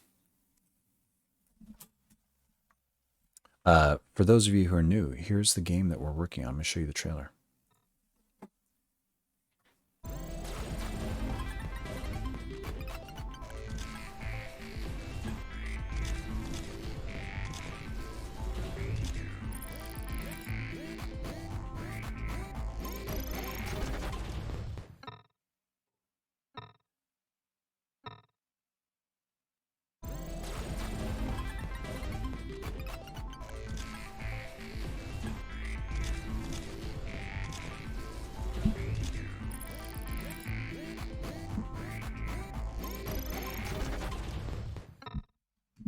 Oh, yeah. Now in early access. Gravity Ace. Yeah, go to gravityace.com. You can read all about it. It's awesome.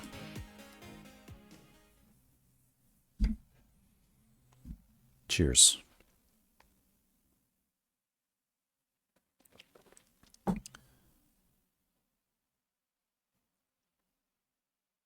So why isn't he loading? What did I change? I changed thruster to a static body. Fine.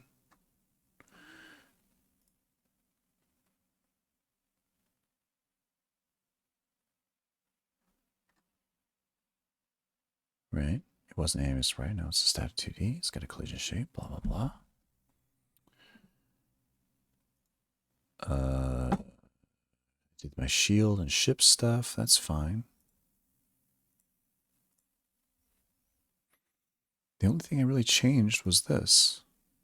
Between when it was working and when it wasn't working. I think.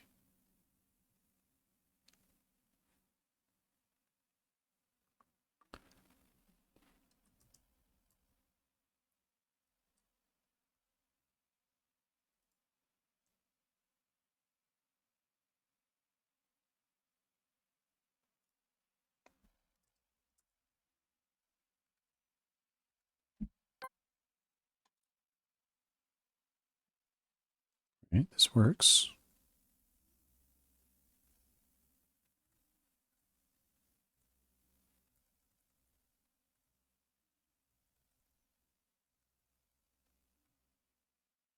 Should be moving. It's moving. It says it's moving.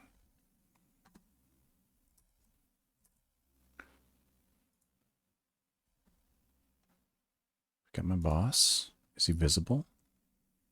He is. He's in here.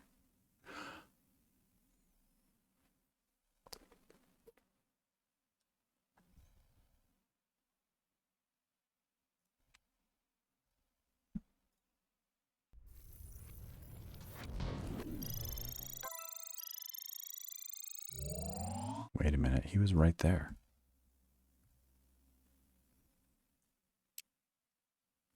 He's there.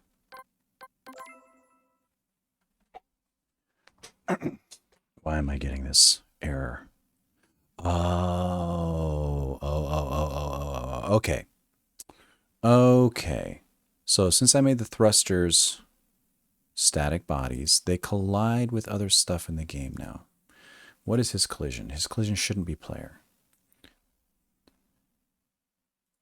His collision should be enemies. He's in the enemies layer. And because he's in the enemies layer, he needs an entity type ID.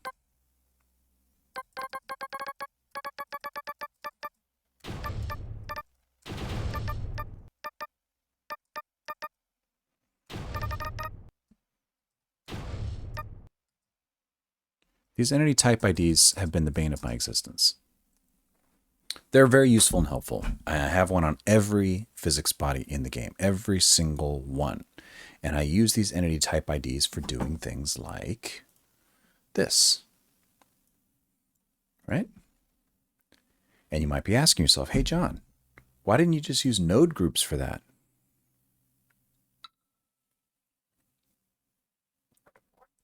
That'd be a good question.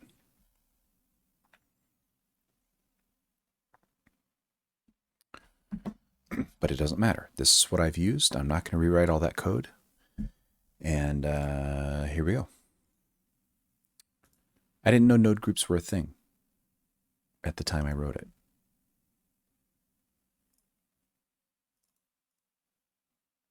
So every physics body in the game has to have some kind of unique entity type ID. It doesn't even need to be unique. It doesn't even need to be unique. It only needs to be unique if I intend to load this object into the level editor. Otherwise, it doesn't even need to be unique. It could be blank, I think.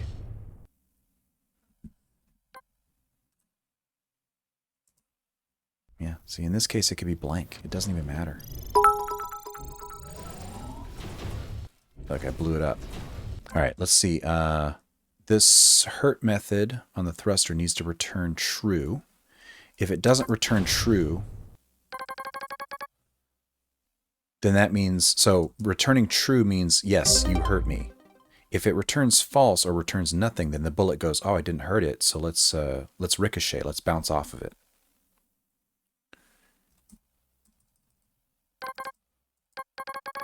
Let's do this.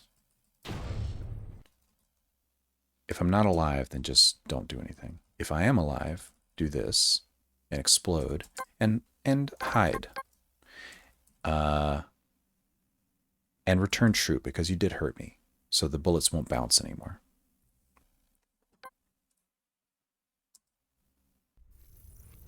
So after I destroy this thruster, it should disappear. Boom. Got it. Boom. Dead. You're so dead. Oh, so dead. You're mega dead. So I should turn off the collision as well. The collision dot disabled equals true equals true.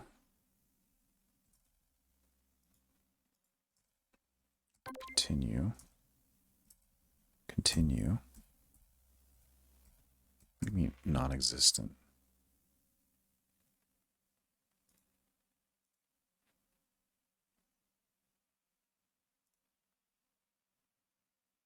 Okay, whatever. I don't understand what you're saying to me.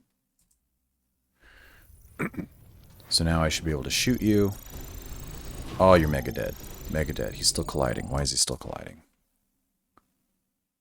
Thruster, collision disabled, true. Because this needs to be call deferred. Can't change this while flushing queries. Use call deferred. Call deferred set disabled true. Then it'll do this at the end of the physics and the frame and everything, and it'll do it in a safe place. Normally you can only do, you don't want to change the physics stuff outside of the physics process. If you do want to change it outside the physics process, do this. This just says, hey, for this collision object, hey, collision object, later, when you're ready for it, call this method with this argument.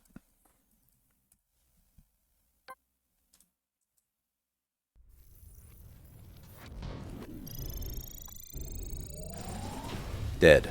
And now it doesn't collide anymore. Super dead. Mega dead. Oh, you're going to be so extra dead. Yeah. Extra, extra dead. And I can do a, I think I have a game. Spawn fuel. Fuel. Fuel pod. Does this even do anything? Yeah. I turned this off because I used to have my enemies dropping fuel, and now and then I decided, you know what? Let's not have them do that. Because I had reasons, but maybe I need to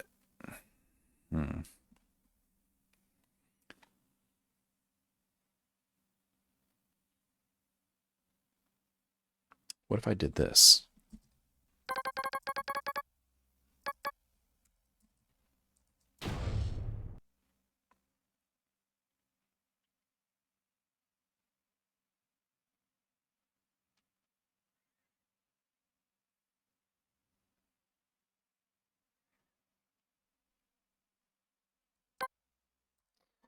All right, let me pay attention to the chat here. Hold on a second. Standing up straight, checking my posture. I am. Hold on, let me check the queue here. Come on, load. Mad Fury with the posture check. Check. That was an hour ago. I did those. But I'm doing it again now. Checking my posture. Thank you, Mad Fury. Taking care of me. First time viewer. First time chat from viewer. Snee. Great stream. May I ask what plugin effect you use in OBS, that typing? It looks awesome. Oh, and thank you for the bit. I appreciate it. Thank you. It's not an OBS thing. It's a Godot thing. It's in the Asset Lib. It's called Ridiculous Coding. There it is. It's a script that I wrote. It runs in the Godot editor. You can get it on GitHub even. And it does this.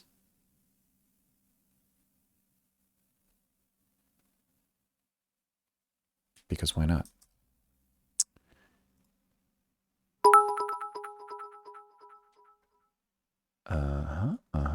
Oh, thank you. Whoa, look at these bits. 9 bits. I don't know what to say when people give me bits. Thank you. Bits are great. I actually got his Twitch payout last month after a year of streaming. I made $100 in a year. And I was a big surprise. And I took my wife out to dinner. It was very nice. So I really do appreciate you guys supporting me that way. Cyberline said the code typing is so epic. Yeah, thank you. It's oh wow, Hazy Code. Thank you. HBO Benicio, nice. Everybody saying nice. Oh my God, subscribed. I should beg more often, please, guys. Subscribe. Give me bits. I don't. Like I said, thank you for the follow. I took my wife out to dinner that one time. This happened just a few weeks ago. I got an email from Twitch that said, "Hey, we've sent you your payout," and I was like, "What? That's not right. That's a spam." But I checked it. I logged into Twitch and yeah, they did. I'm like, holy cow! Somehow, after a year of doing this, I've passed the $100 threshold, and they sent me money. So we went out to dinner.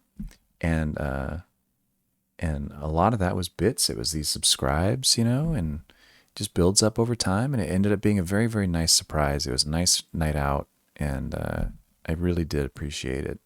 And I thank all of you for supporting me, not just with bits and with subscribes, which is great, but also just being here is really nice. Just having people to talk to, and helping me program this stuff, you know, because I'll run into problems and you're like, why don't you do it this way? Or why don't you do it that way? And that's immensely helpful as well. So you guys are keeping me on track and keeping me focused and helping me make the game and taking me out to dinner every once in a while. I love it.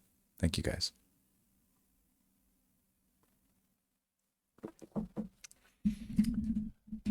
All right. So a while ago, I had enemies dropping fuel. There was a chance they could drop fuel, and I have this code sprinkled all over the place. .fuel pod. Right? All over the place. Things drop fuel pods. Blah, blah, blah, blah, blah, blah, blah. And it's actually not that many places. And now, and then I decided, you know, I played around with the percentages and it was like, this is too much fuel, that's too little fuel. And then I ended up saying, you know what? Enemies aren't going to drop fuel because it affects the storytelling. It changes the way the levels work in some cases because there might be a place in the level where you want to intentionally create some tension. And you can do that by, you know, making a tricky flying sequence and you're low on fuel and you have to get it right. But that only works if they didn't pick up one of these random fuel pods before, because they might have picked up some random fuel pods. Maybe they just got lucky and they picked up some random fuel pods before they got to that section. And now there's no tension anymore. The storytelling is destroyed. So I ended up turning these off. And I turned it off the laziest way possible. Instead of removing the code from all of the different enemies, I just changed the chance of the fuel pod spawning to 0. But now that I want the fuel pods coming out of the boss, I can't just turn this chance back up again because it'll do all that other stuff. So I need to actually go through and remove all the code. And I thought, I'm not going to remove all that code because what a pain in the neck it's going to be. There's so many places. It's like 10. It's in 10 places. I'm going to remove this in 2 minutes. It's going to be super easy. So that's what I'm going to do right now. You guys ever heard the concept of yak shaving? HBO Benicio followed me 3 minutes ago. Thank you very much for the follow. I think I already got you. Rough Night, thanks for the subscribe. I'm just looking back through here. Hazy Code, cheering with the bits. Snee, cheering with the bits. Appreciate it. Fibonacci. That's a fun name. Thank you for the follow. Timmy Brave, thank you for the follow. And for Hybrid Lizard, redeeming those points for putting on the captain's hat. Hold on, I got to take off my headset. So I'm not going to hear some sounds while I'm wearing the hat, but I got to do it.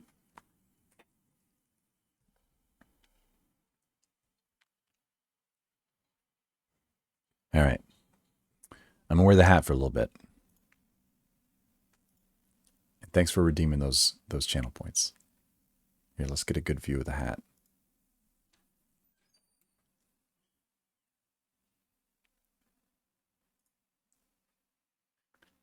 It's what I do for the people, Irene.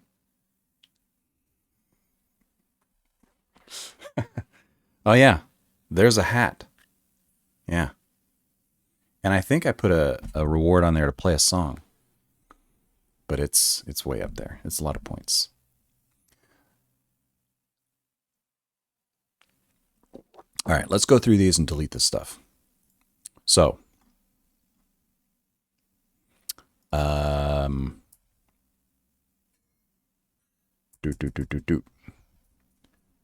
Let's put you there. Let's put you there. What is this? Let's undo that. Let's actually unstage all of this because I don't need it in this temporary work area anymore. And now I'm going to do something different. We're going to do something different. We're going to go here and delete all of this. Delete, delete, delete, delete. It doesn't do anything anyway, so it's safe to delete. The chance of these fuel pods spawning was 0. Delete. What is this? That one I want to keep. You are going to get deleted. You are going to get deleted. You guys can hear the explosions and I can't. You are going to get deleted.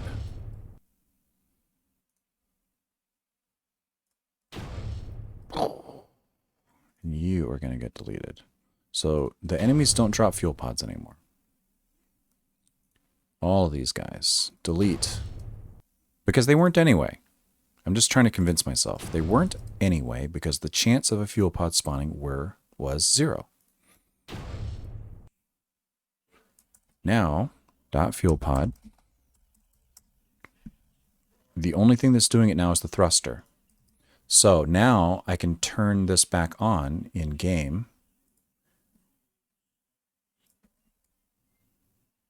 And I'm going to remove this chance nonsense. It's just going to drop a fuel pod.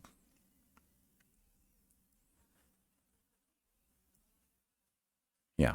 And what it's trying to do here is it says, look, create a fuel pod.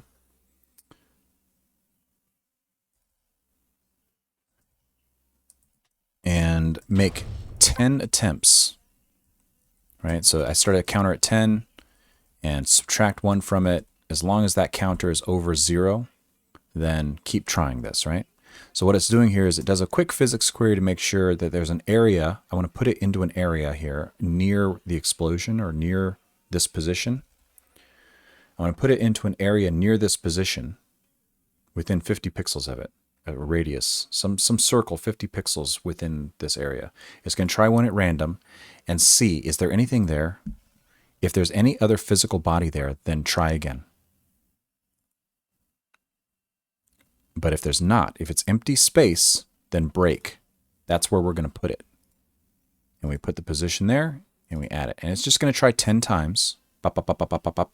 Just in case it can't find an open space, it's going to give up and just say, okay, fine, just put it there. We'll hope for the best. But usually what will happen is it'll go into this loop, find an empty spot on the first loop, break, put it there, and we're done. This just avoids it putting it inside of walls, basically. So now the thruster should drop a fuel pod, and I can have it do that, and I can have it do that, like 3 times. So it's going to drop 3 fuel pods when I blow one up now. Let's see if it works.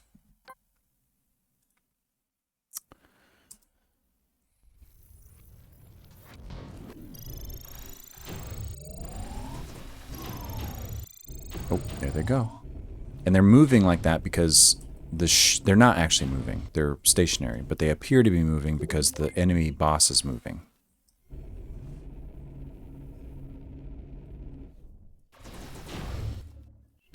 Ooh, the enemy can blow them up.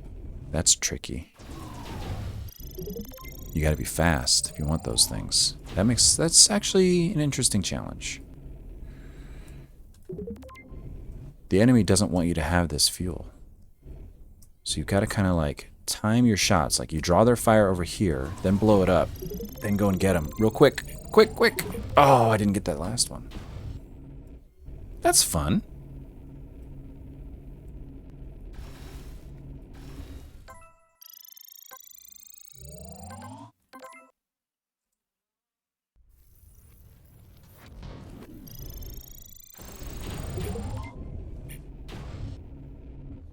Let's try blowing up one of these thrusters with an asteroid. Missed. We're gonna club it. Oh, missed again. That was terrible. Let's get a big one.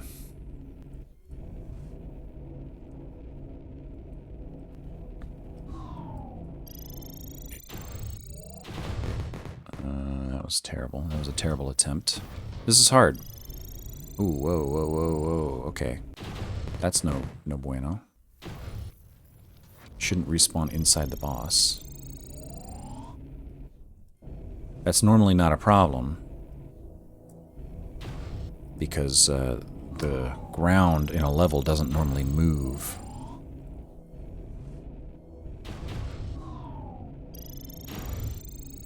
Wow, that's really hard. I just want to see if it's possible. Oh, the bullet got it just before it hit. That was right on target.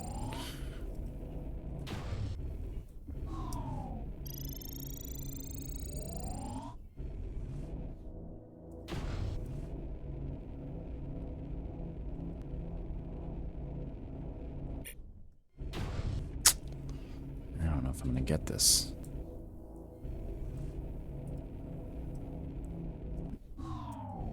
That was bad aim.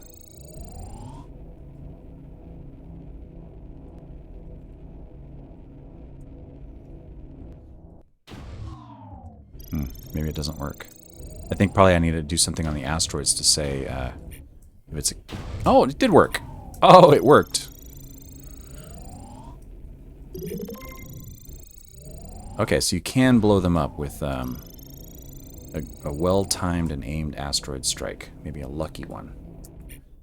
Maybe that could be an achievement one day. Defeat the boss firing no bullets.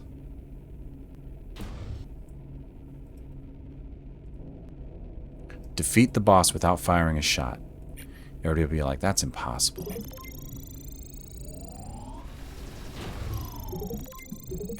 But I think it would be possible, actually. Alright, I think that works. Alright, hat's coming off.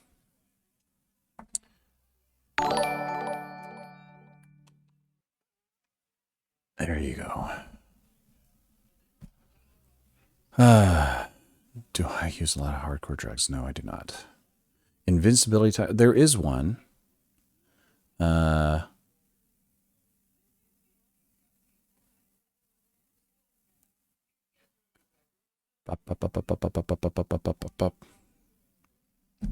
welcome for the hat. What if the boss is bit by bit destructible, revealing a huge inner core or something? Yeah, maybe. I think that's what I want to do. And so the reason I made the boss, I made the bullets pass over the boss for that reason. But I'm going to implement it a little differently than maybe what you're thinking. So if you're looking at the boss, right? The bullets pass through this collision shape, but the player collides with them. And I think what I may end up doing is actually not have this collision shape at all, and not even have this sprite at all. And instead, what he'll be composed of is a bunch of different, like there'll be some sprite, but it's going to be like scaffolding, okay? It'll be like some kind of scaffolding. And then on top of the scaffolding, I'm going to put more things like this. Little things you can just blow up, right? And as you blow them up, you know, there'll be lots of satisfying explosions. You'll kind of dig your way in. And at the heart of it, once you've destroyed all the turrets in the engine, at the heart of it, there's going to be a reactor core, maybe a group of reactor cores, maybe 4 or 3 reactor cores, something like that. And a big laser will come out and it'll start chasing you around and it's going to do crazy stuff. But you got to be careful because you don't want to blow up those reactor cores. You want to use those reactor cores. You want to save them somehow. So yeah, something like that. And all the little bits that that are going to be attached to that scaffolding, you can destroy, and they'll blow up and disappear, and smoke will be coming off of it. You know. I think that's how I'm going to do it.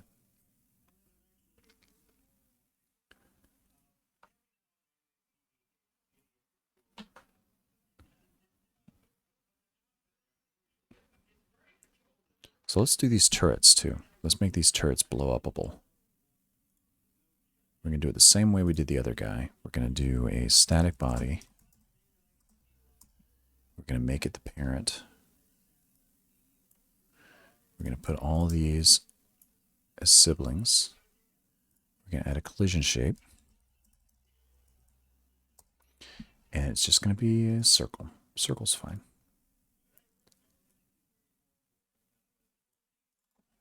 Call it collision. And then we're going to take this script, which we're going to have to rewrite a little bit, and we're going to move it here. So we're going to call this turret. We're going to call this turret. And we're going to remove this script. We're going to add it back here. Turret, right? Now it has to be a static body. It has to inherit from static body 2D instead of animated sprite. And anywhere where I was calling an API on animated sprite needs to now change to say turret instead. But I don't think I was.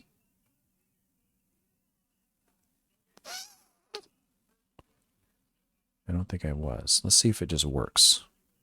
Oh, I need to add a type ID just so the game doesn't crash on me. Let's add var alive is true, var health equals 5. I don't have a hurt function yet. I'll add that in a minute. And I want to tweak these health values later. All right, something effed up again. I don't know what I'm doing again. Where did I mess up?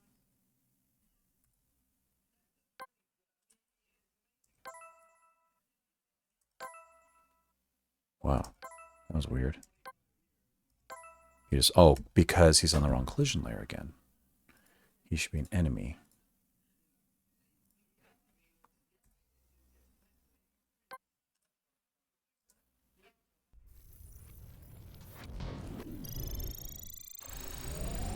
Yes, now I can shoot those guys. See, nothing happens when I'm shooting him yet, but I can shoot them. And the reason he was flying off the screen like that is because this turret is a static body. It's not supposed to move.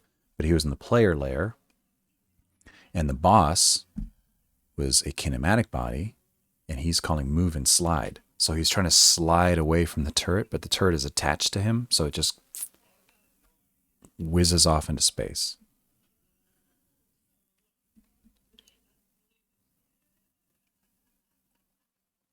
Right, because by default, these guys were in the player layer. And he's supposed to collide with the player. But if the player is attached to him, it's not going to, it causes this weird behavior. So now I can add in bonk hurt, damage. Actually, let's just copy this one from the thruster. Let's get this. Yeah,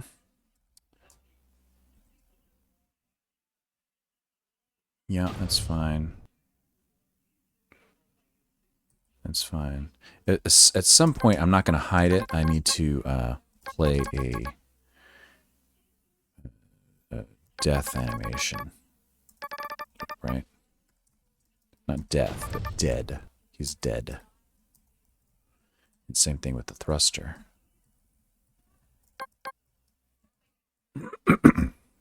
But he'll explode. He'll disable his collision. He'll not drop fuel pods. And he'll return true so that the bullets don't ricochet.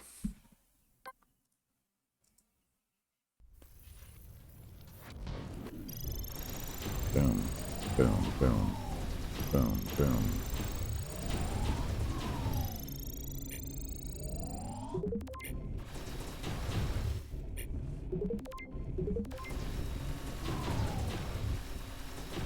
Why isn't he shooting at me?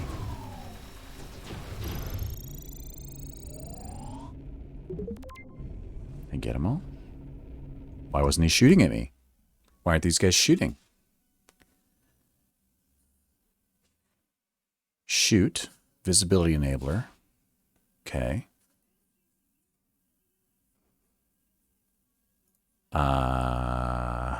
This is why. Because it tries calling spawn bullet on the wrong thing. This should actually be... How do I do this? This should be that. Yeah, you can actually just type in the node. So from this animation player, ...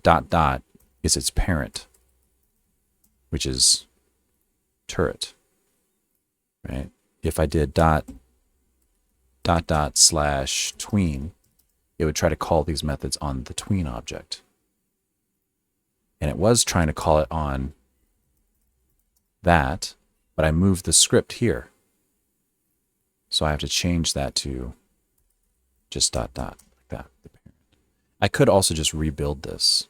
That would be another way. Just delete it and do it again. But in case you didn't know, you can just type the node path. Now he should shoot at me again.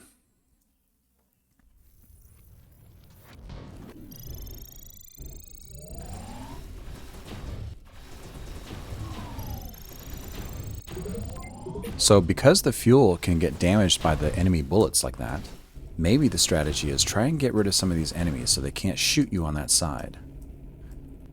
Then get some of the fuel. Then fly around. Oh, he's still shooting. Because they're still alive. If not alive, return. Right? If not alive, return.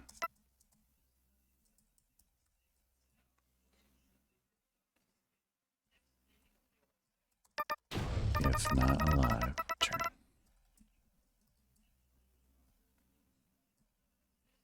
All right, let's try that again. So maybe the strategy will be, let's get rid of some of the bullets. So this turret, he can see me, so he's shooting at me. But look, he shot my fuel. Dang it. Let's get rid of these guys. Now, with less bullets in the air, it's easier to get my fuel.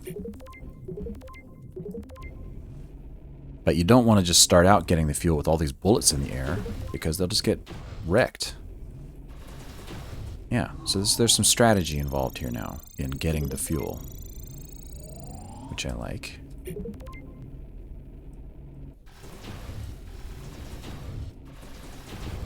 Oh, I blew it up that time. You got to be careful where you're shooting too, because you can also blow up your own fuel. Stuck.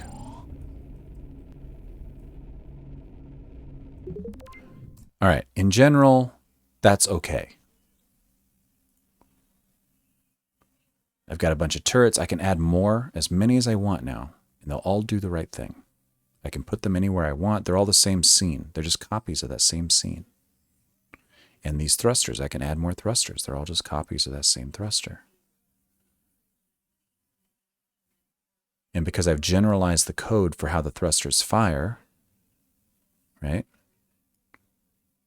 I don't ever need to change this code. Even if I move the thrusters around, they're all going to still look right.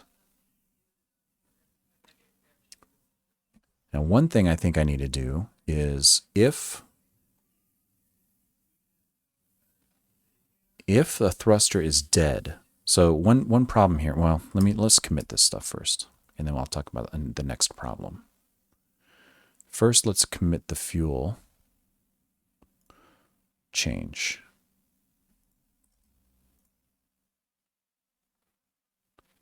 Fuel pod. Fuel pod. Fuel pod. Fuel pod. Fuel pod. Fuel pod. Right?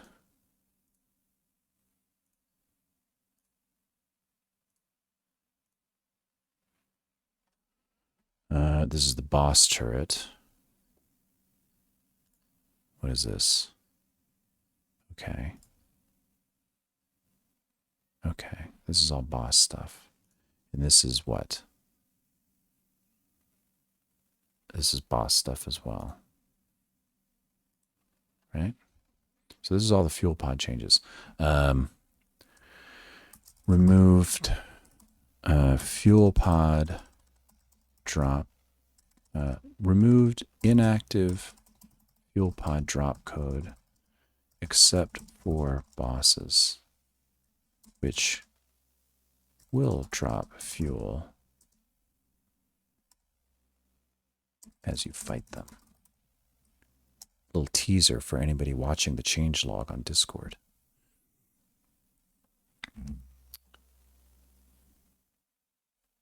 All right.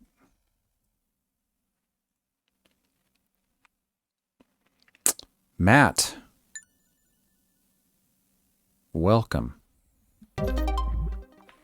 Crayon, thanks for the follow. My phone just beeped at me. My Discord just beeped because I made that commit, and I'm like, oh, somebody on my Discord chatted with me. It was me. Me. So the way that the boss moves is... Take it easy, Hybrid. Thanks for dropping in. The way that the boss moves is the thrusters don't move the boss. The boss just moves, and the thrusters turn on and off to make it appear like they're moving him that direction. So if a thruster is dead, though, then I want his movement to not be able to go that direction anymore. I think that's what I want. Or to be crippled in that direction somehow.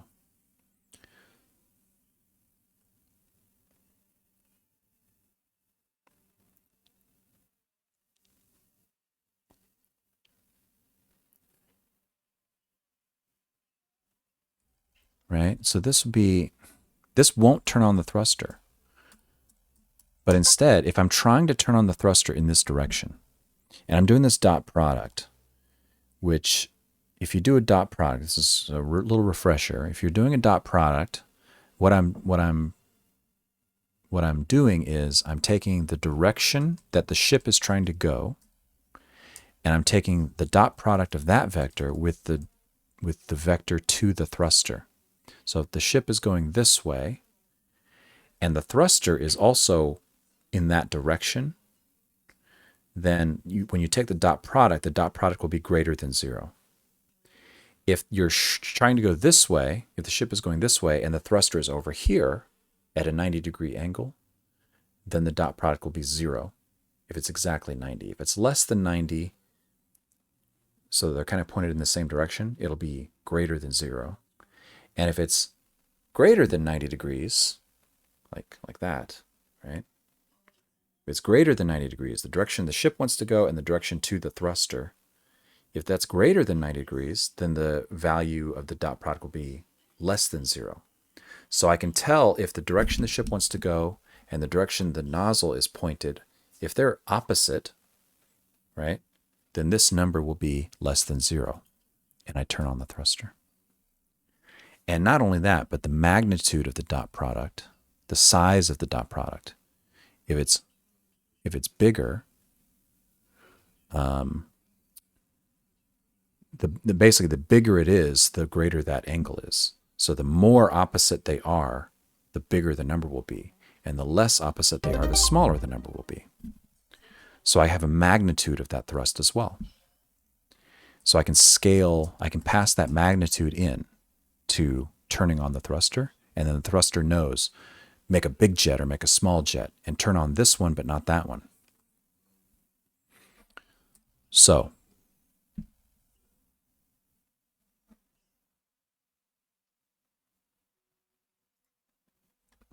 thank you, Wasser. Thanks for the follow. So Scooter, this will handle the visual of the thruster automatically, but it's still going to move. The ship won't be crippled. This is purely visual. It doesn't actually change the movement. And what I want to do is say something like if not t dot alive, then do something to the direction vector. Then modify the direction vector so that it can't move in that direction either. It's crippled in that direction. Because you're right, this code will all work correctly and it won't turn on the thruster. But if I'm trying to go this way and this thruster normally turns on, right? It looks right. But then if I blow this guy up and he wants to go that way, he'll still go that way, even though there's no thruster now. So I need to, if the thruster is dead and he's trying to go this way and the thruster is dead, I need to not let him go that way. So that's why I need something here. If t If not t.alive, I can probably... How would I do this? Because this thrust magnitude is just a number.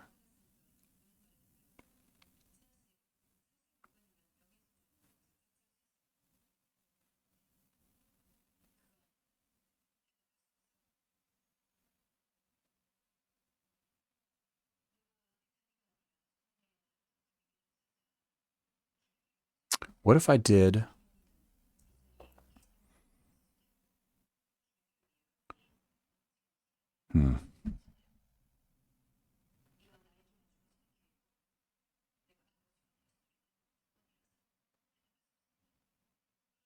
What do I want it to do?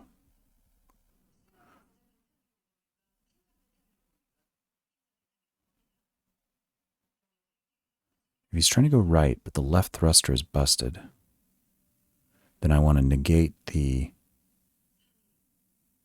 X component of the direction vector.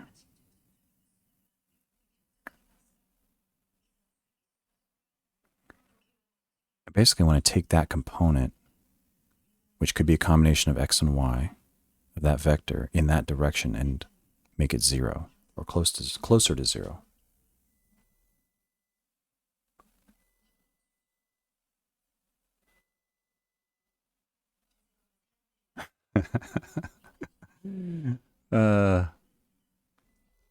Yeah, the coding thing is called ridiculous plugin, ridiculous coding. Thanks, Slacks. You got the link. Yeah. Come for the programming, stay for the typing effects. Godot. Hi, Micah. Or Micah. Welcome to the stream. Godot, indeed. Godot. Godot does it. Godot. Godooing it with Godot. Hey, Kamadib. Welcome back. What is that, a pineapple? Are you a pineapple?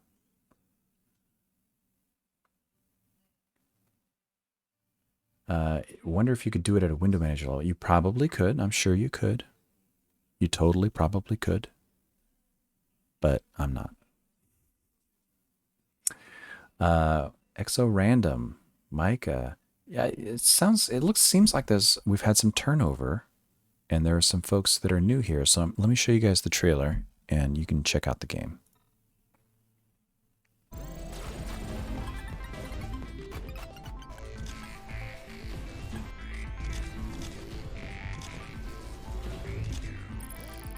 Made in Godoops. Gravity Ace Godot in Godurly access at GodotGravityAce.com. And you can check out all the different things. There's GravityAce.com with links to everything. And drop by in the Discord, follow me on Twitter, whatever. I put out YouTube videos, and yeah, thank you. Thank you. So that's what we're working on. It's in early access right now. And we're adding a boss to the game.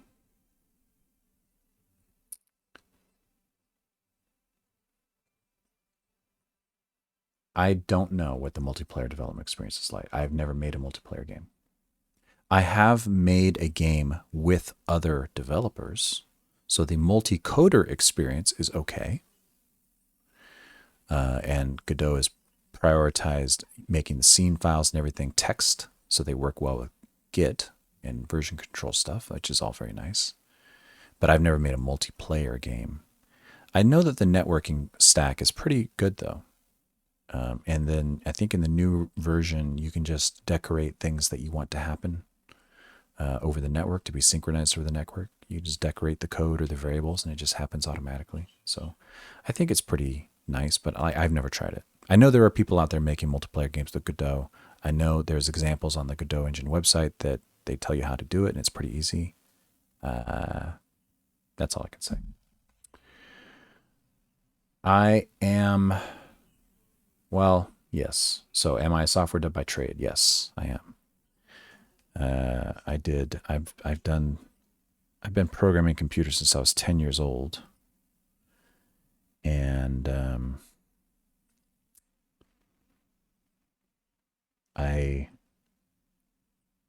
an electrical engineer. I have an electrical engineering degree.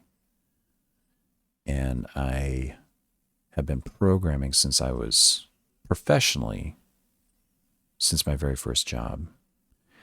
And I was a contractor for many, many years.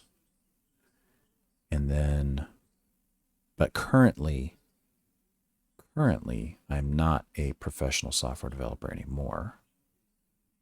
But I have lots of experience doing software development. Lots and lots. It's hard to say this without sounding boastful, but I'm a good programmer. I'm a very good programmer. I'm good at it, which you'd expect after doing it for so long. So this all comes pretty naturally to me. I think programming is probably the most boring thing about game design and game development. The more difficult stuff is, for me, is thinking about how things are going to work, working through the logic of it, doing the design. The actual typing the code in is the most boring part of this. And I wish I could just tell the computer what I wanted it to do, and it would just do it. Because I can't afford to hire a programmer.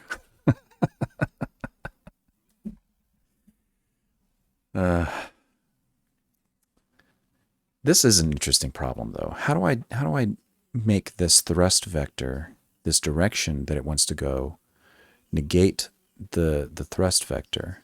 I guess I could do something like direction. This isn't going to be right, but I could do something like direction dot equals direction minus thrust, right? T dot position. That's not going to be quite right, though, because direction at this point has been multiplied by the speed of the thing. I could do dot normalized times speed.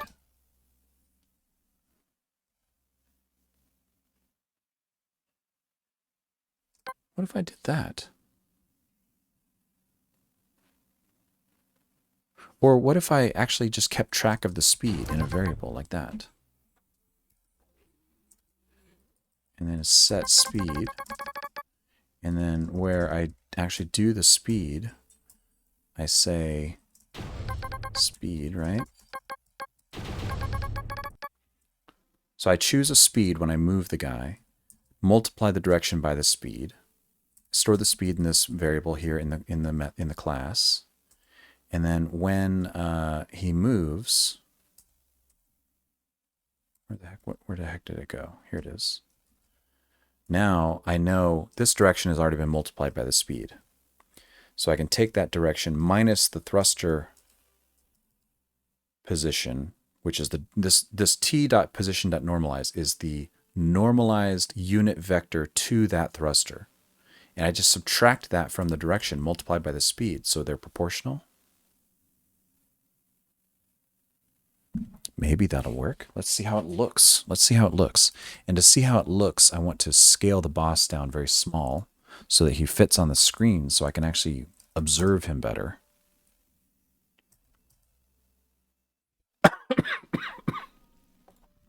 Yeah, let's do that. So I can observe him better.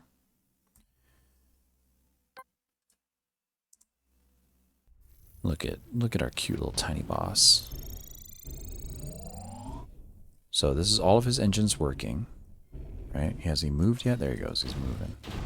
He's on the move. And let's put in some reference. I want some reference points in this level, just so I can tell if things are moving a little easier. This is the level editor, you guys. I built a level editor to help me design the levels, and it's turned out to be pretty invaluable for testing in different scenarios like this.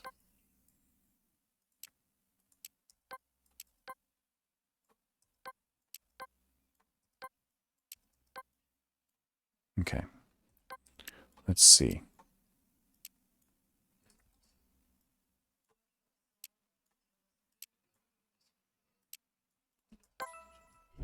Now I can kind of get a better visual on how he's moving. Right? He's trying to move that direction, he can't. If I shoot... Whoa, God, because so many bullets. Let's turn off his shooting. Let's just turn off the shooting for a minute. You gotta calm down, guy. My guy, you gotta calm down. So he won't shoot now.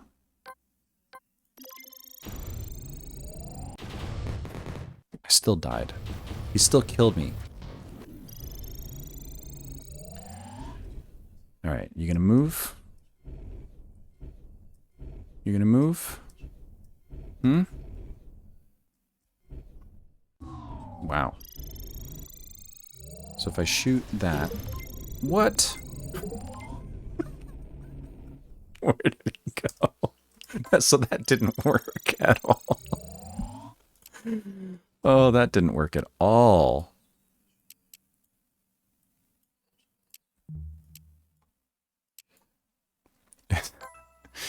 As soon as I shot an engine, he just went ding into space. Woof. All right, this code is wrong. Where is it?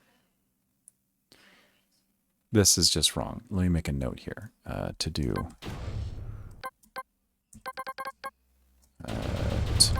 uncomment or this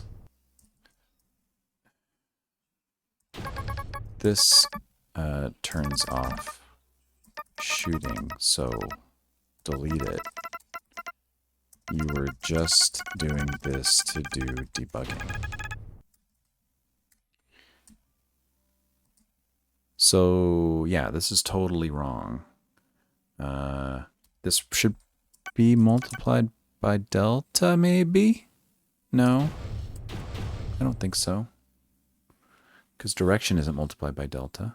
It does it internally here, but this direction is the full vector multiplied by the speed.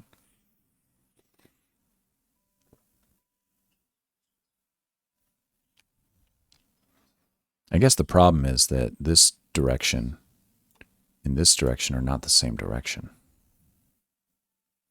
Like they aren't even exact opposites. So if they're not exact opposites, your direction might be here and your thruster might be here. And if you take this and subtract this, what you end up with is something like this as your vector. And it's going to just fly off that way instead of that way. Which is kind of what you want. But then if it does fly off that way, then you want a different set of thrusters to appear to be on. So the wrong thrusters will appear to be on if you do this. So this doesn't work at all. I think what I might need to do is actually change the movement so that the thruster actually does the movement. It causes the movement. What I would need to do is move this code and say, so I have code for picking the direction, right? But what I would want to do instead is say, look, let's pick a random thruster. Let's pick some random thrusters. And oh, maybe I need to do it in here. Hold on a second. I'll be right back. I need to take a quick break. What are we going to show? Trailer. I'll be back in a minute.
guess the other question is, how important is this to me? It may not matter. Let's look at it and see if it matters. Let's look at it closely and critically and see if it matters first.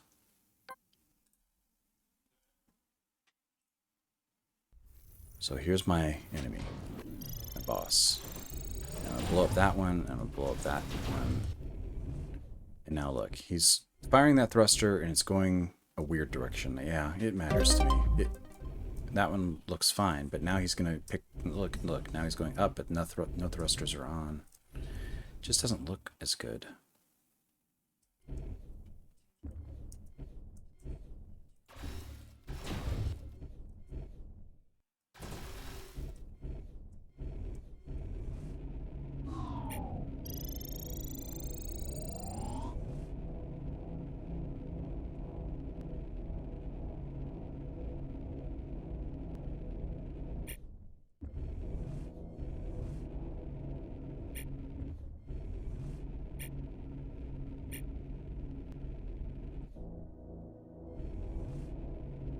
But when he's really in the game, he's going to be quite large.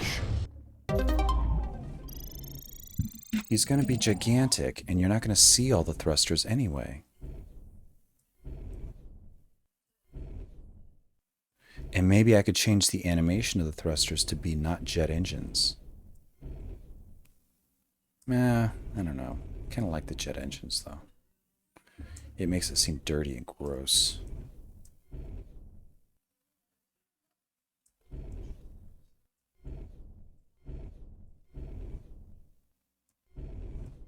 See, that's weird, right? He's going up.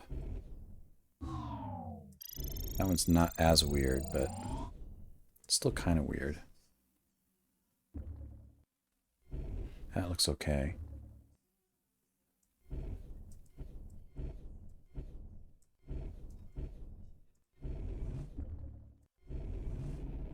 That looks okay.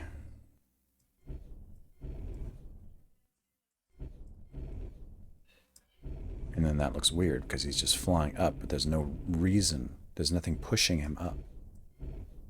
He shouldn't be able to fly up right now because I crippled those engines. And as a player, if I cripple his engines and he's still flying away from me like that, it doesn't seem fair. Doesn't seem fair. All right, time to stretch. Thanks, tree. Yeah. Off the screen. Oh, exo random. Thank you. That's such a nice thing to say. Hold on. I'm backing up through the chat here.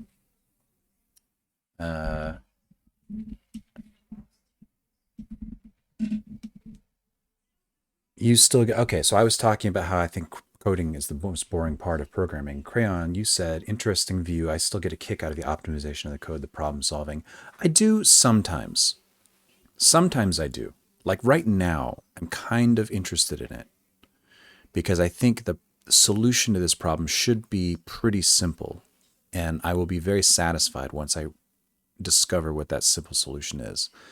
But a lot of the time, like when I wrote this, right? I just know, or like this one. This is a better example, right? I wrote this in 2 seconds because I knew exactly what I wanted it to do. And all I was doing was just typing it in. It's just boring. This isn't solving anything. I already knew how to do all this, and I just needed to type it. And I don't like that. Comma says, I think there was a statistic once. Not sure how it is with modern languages, but the professionals write only 50 lines of code daily on average. That honestly seems about right, Qbert, depending on what you're doing. Yeah, and CommaDeep confirms that number as well. Yeah. I was just talking to a friend of mine the other day, and I said something like, oh yeah, we could get interns, and every time we get a new employee, we can have them work in every department, including coding.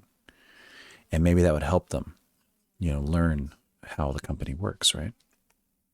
And he made the joke like, yeah, but if they watched me program, they would just be sitting there for hours watching me stare at this screen.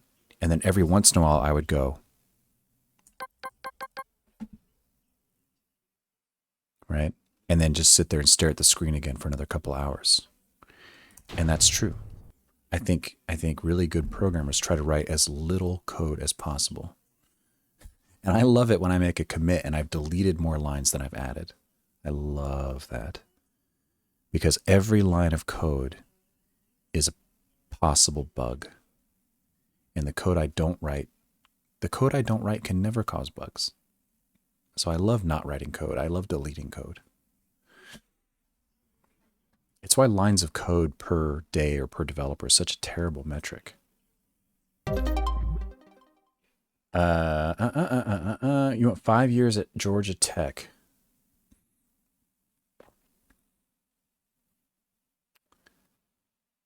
No degree, that's fine. Went back years later for software engineering and now do games in Unity, and you're happier now. That's great. You should be, yeah, I'm glad you're doing what makes you happy. Hazy Code, thanks for the bits. Thanks for the bits.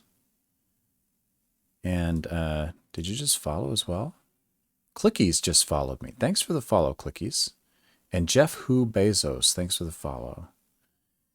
And Treezatech, thanks for the follow. Wasser, thanks for the follow. Thank you for the bits, really. I appreciate it a lot. Let's see. Yeah, you're happier now. That's great. Cuber was working with a code base with hundreds, if not millions, of lines of code that can be cumbersome with debug. Yeah, it can be cumbersome. And exorandom, very nice thing to say. It seems like you said it seems like I'm also a good presenter and teacher. I appreciate that. Thank you. I don't think of myself in that way, and I'm not doing this stream to teach anybody anything. But if it happens by accident, that's great. I do think, I don't know, maybe I am trying to teach people something. I'm trying to finish my game. That's my main goal. But, you know, it does motivate me to work on it when people are watching and when I can talk with you folks and I can procrastinate a little bit by just talking like this. Let's face it, this is not being as super productive as I could be.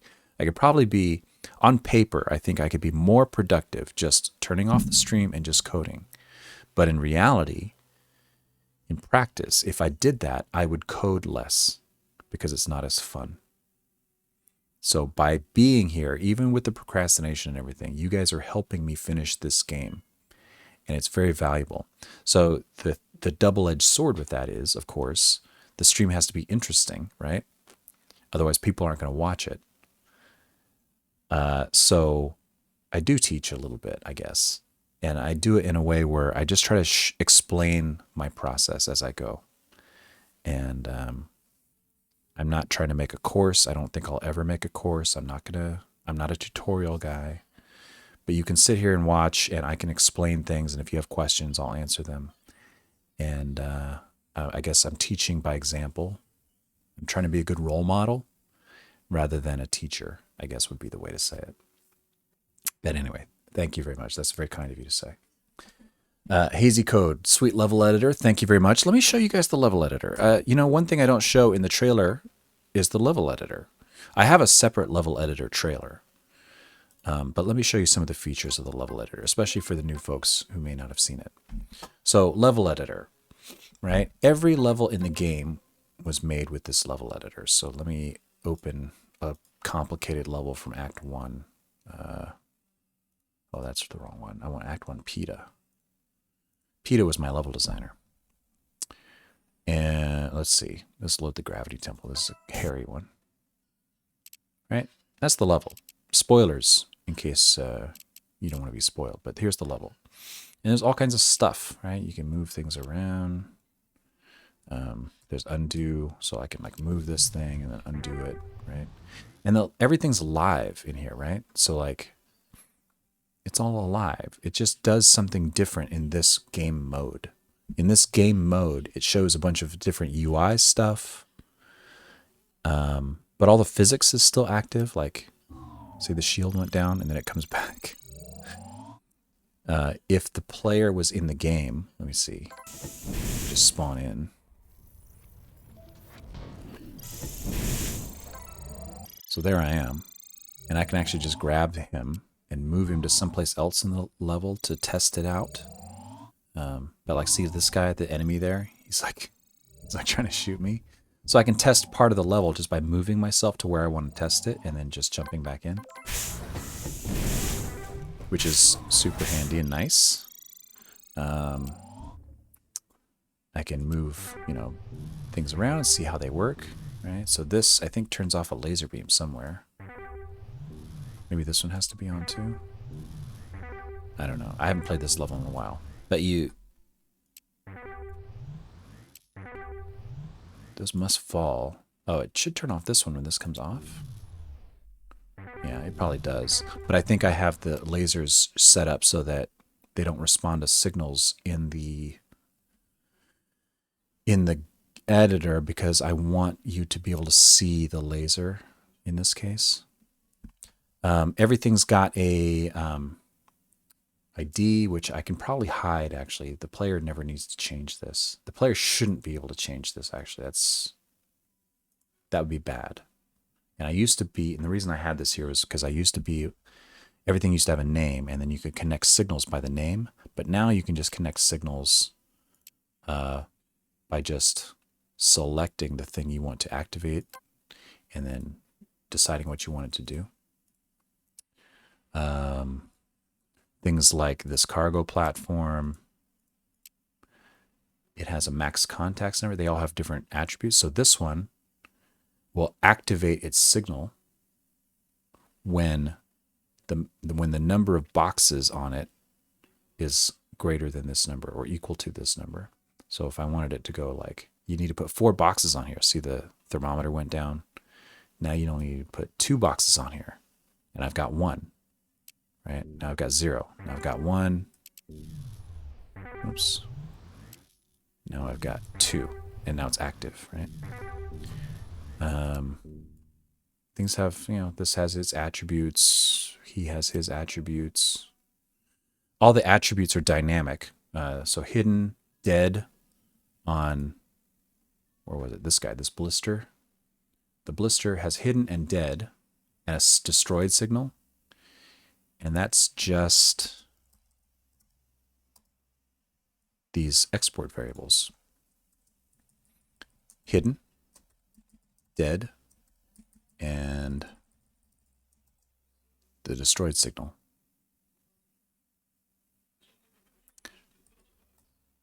Anything that I put an export on like this, the entity ID, right? Anything I put an export, make an export variable like this in the level editor inspects the code,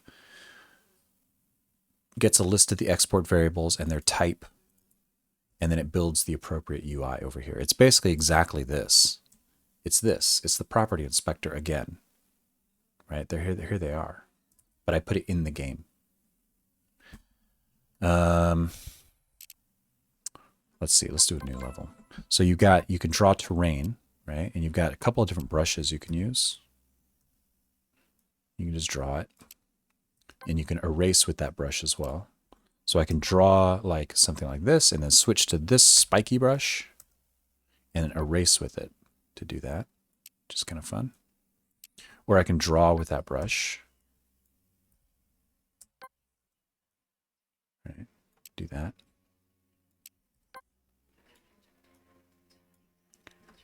I can move and rotate these things. I can move the individual vertices if I want to hand draw something. We did that on some of the levels. Let's see. Where is it? There were whales, right? These were hand drawn to make a whale in the little plume of, what do you call it? Breathing. It's his exhalation, right? The spray coming out of the whale. This is kind of my friend Max, he's doing a game called flockofdogs.com, which you should totally go check out. Go check out Flock of Dogs. But he's a friend of mine. He's been helping me with the game, so we put a whale in the game. Check out flockofdogs.com, then you'll understand where the whale comes from. Let's see. What else is in here? So you can have things like, so let's say you build the level. You put the starting location for the player, right? You build your level, and you put in a reactor core. Here's all the different entities that can go in the game. And I put in a reactor core platform here, right? And I have stuff snapping. This is all physics-based, you know, whatever. Put him there, and then I can put the reactor core there. Okay, and okay, it's all alive. Everything's alive. I love this about the level editor. It works like it does in the game. And then I can have an exit, a level exit beacon, right? Which is hidden. Exits are hidden until activated, right? So it's hidden.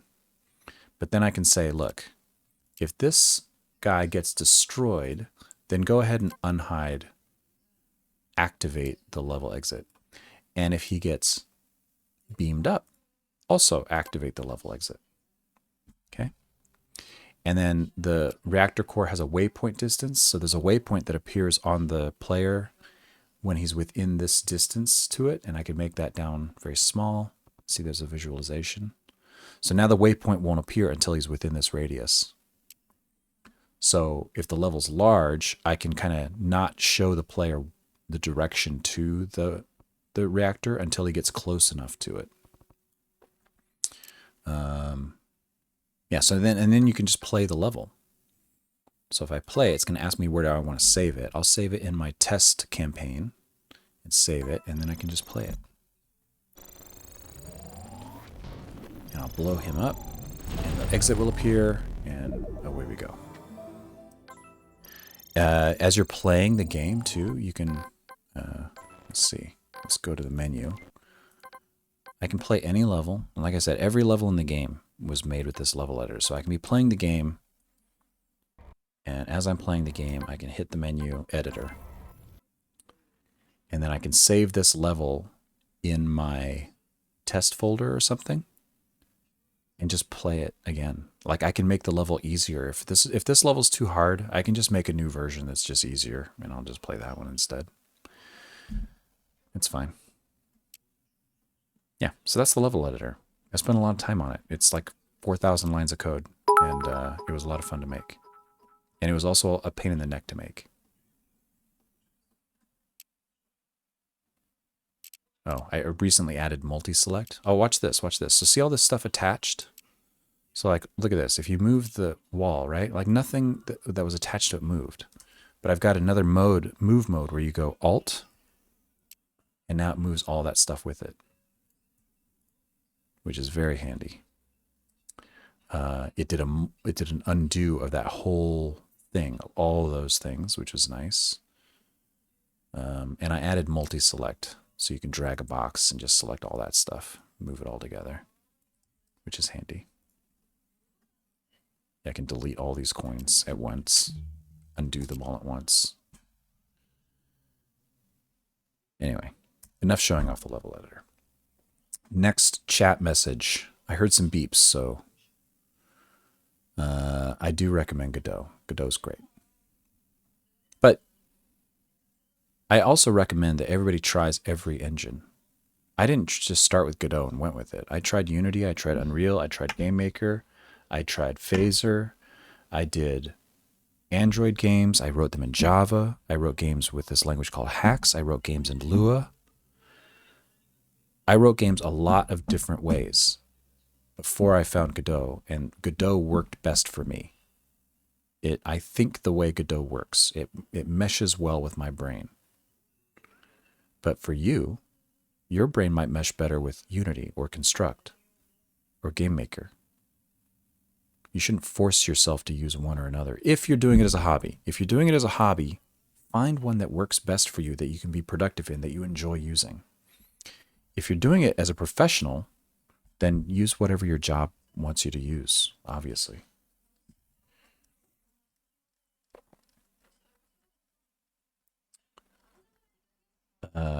Impacts subscribe to Prime Gaming. Thank you very much for the subscribe.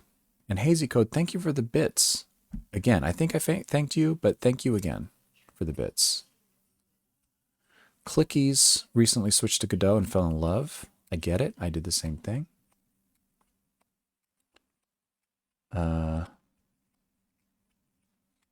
Nanoblit, Exo-Random. Thank you, thank you. Very excited about the game. X-Pilot, X-Tank, X-Trek, and Georgia Tech in 95. I too played NetTrek. And what else did I play? I played Bolo and a lot of MUDs. And I had many a friend who, well, not a lot, but I knew several people personally who had to drop out because of NetTrek.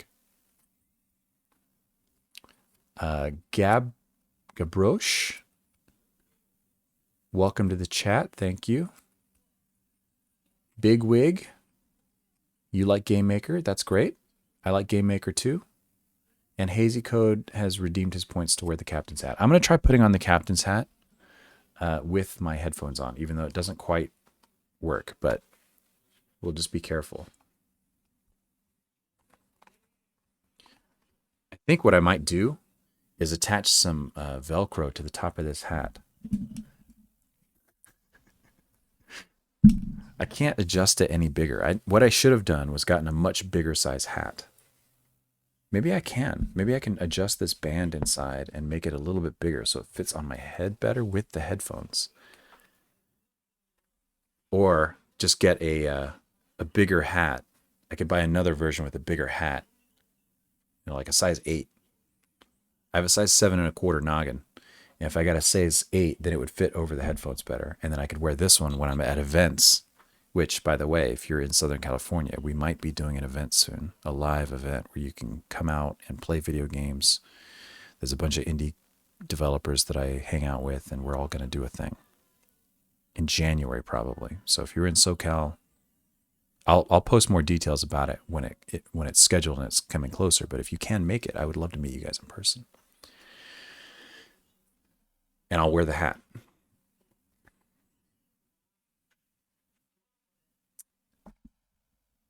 Thanks for using those channel points wisely, Hazy Code. I like wearing the hat. Basic question. I'm not familiar with Godot. Is there a difference in how you treat the variables based on their case? All lower, all upper, capitalized. So variables are case sensitive, right? This variable is different from this variable, is different from this variable. Right, those are 3 different variables. Okay. So if you're new to programming, maybe you are. I don't know. But there are some conventions that programmers use, right? To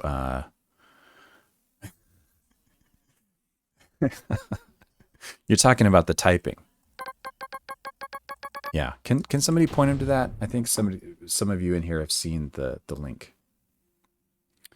I'm going to keep talking, so I'll get to it in a minute if nobody else does. So by convention, thank you, Pre-Otter, for following. By convention, I use all caps, and this isn't my convention. This is kind of a thing that lots of programmers do.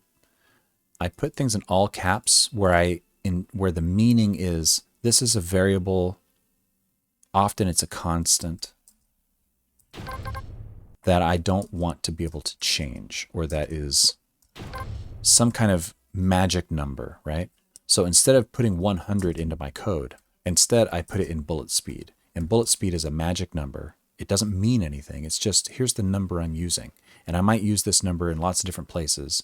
And I make it all caps because it's often a constant. I know. And it just tells me this is something you shouldn't change. This is a number that you don't ever say in your code. You don't ever do this in your code. And then later you go, that. You don't ever do that in your code with these types of variables. So these should actually be constants because that would enforce it. But I still want to visually see, is it a constant or not? Just by looking at it. And I do that by saying it's all caps. To me, that means it's a constant. Don't mess with it. You don't want to try and assign a value to it. And if I want to change it, geez, typing is hard. If I want to change it, I go back up the top and I find it and I change the global value. The other thing I do is in Godot, the convention, the style convention is to use, what do you call this? Snake case, where everything's lowercase and connected by underscore characters. Okay. Other languages use camel case, right? Like that. So by convention, again, I'm using snake case for all of my regular variables. And then in this case, what I'm doing is I capitalize the first letter and treat it like a proper name. If I see a proper name like this, that's the signal to me that means this is a class.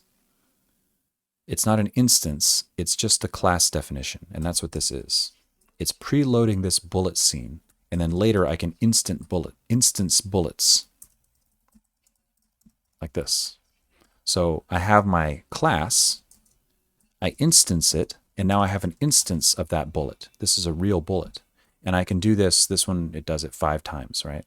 So I instance this class 5 times and make 5 bullets. And each of those bullets I can modify and add to the game. But my class is just this thing that exists. That's the convention I use. I'm not perfect at it. In the scene tree, I do a similar thing where, although in the scene tree I use camel case because you need to reference variables in the scene tree like this, and that doesn't work if there's a dash in it, right? Or it does work if there's an underscore, but I don't like seeing underscores over here. It makes this look a little messy to me. So over here I use no underscores. In here I do use underscores. Sometimes I don't do it as consistently as I would like, but that's why you're seeing all this different capitalization in here. Yeah, I just want to look at this and see what kind of variable is this. What kind of variable is this? Okay, I know, right? And now I know what I'm doing without having to go around the code. I just use this convention as consistently as I can. Bum, bum, bum, bum, bum, bum. Hax is a fun language. It was funner back when Flash was a thing. When Flash was a thing, you could use Hax and make Flash games with it. So I did quite a few jams with Hax because Hax used I used this framework called OpenFL. I think that was the right thing, which is like a port of the ActionScript library that a lot of people were making games with. Some people still make games with Hax. Hax is great because it's a write once and then compile to many different platforms. You can write it in Hax and then compile it to Mac, Windows, Linux, HTML5, Flash. It'll compile to a virtual machine. You can cross-compile Hax code into Java, into C++, into C#, into JavaScript, into PHP. Hax is a very interesting language and very comfortable to use as well. Very easy to use. It's object-oriented, simple syntax. It's a pretty nice language, actually. I enjoyed it. But yeah, not very many people use it. There are some big games that use it. I think doesn't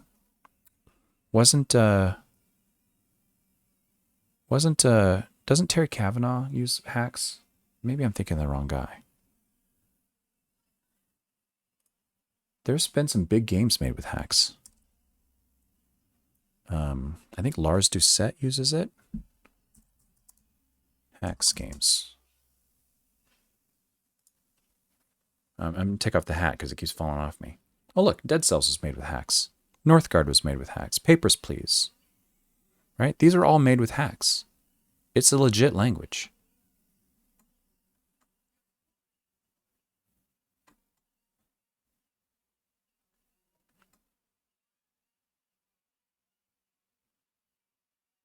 So there you go.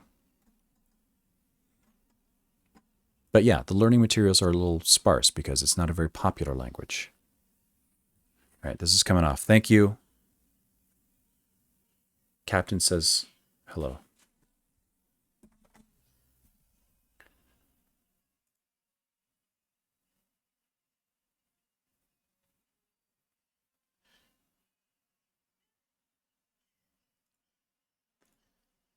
All right. Feel like I'm running out of steam a little bit. Oh, a lot of you weren't here probably at the beginning, but it's 9:50 a.m. Yeah, I do have to wrap it up, I think, because I have to deliver a picnic table. I built a table for my sister, and I need to deliver it to her at 1, which means I need to be loading the car by 12, which means I need to actually finish cutting the legs. I have 2 hours to finish the table. And all I need to do is cut the legs to length, make sure they fit, load it in the car and bring it over, and then finish constructing it at her place. I just need to screw the legs together. Everything else has been built. Yeah, so I'm going to wrap it up soon. I did fix the thruster, and I was trying to fix... We got off on a bunch of tangents. But I was trying to fix... let's discard that. Well, I fixed part of the thruster, not the whole thing. You can blow up thrusters, but they don't look right anymore. So, let's see. Let's make sure we clean this up. So did I make any changes here? That's good. That's fine. That's good. That's fine. Boss. This I want to discard. I was just messing around in there. I want to discard that. This is a level I changed. I want to discard that. Ship. That's good. And that's good. And that's good. All right. So this is all good. This is all good. We're clean again. Stir fry. Thanks for the follow. So let's take one more stab at this real quick. And then I have to call it. If you guys have anybody you want to raid, let me know. There's almost 40 of us in here. We could raid somebody. Who could we raid? That would be fun.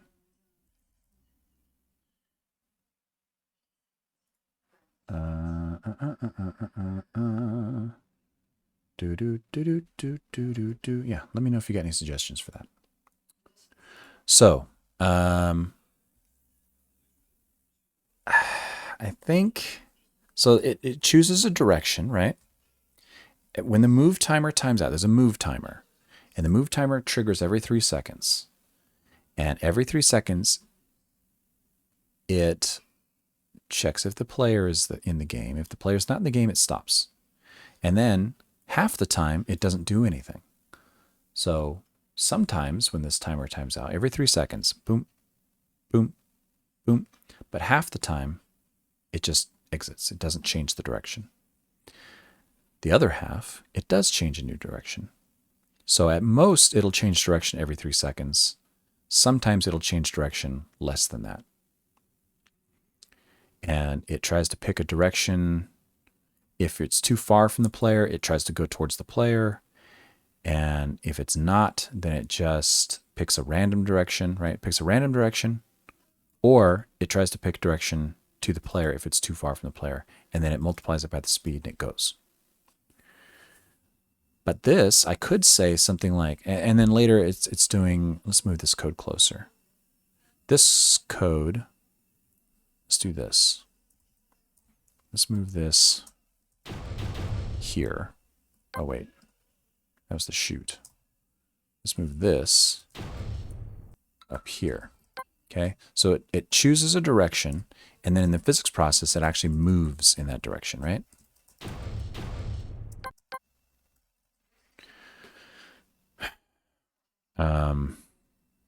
Wow, does that not work? Where am I getting this warning?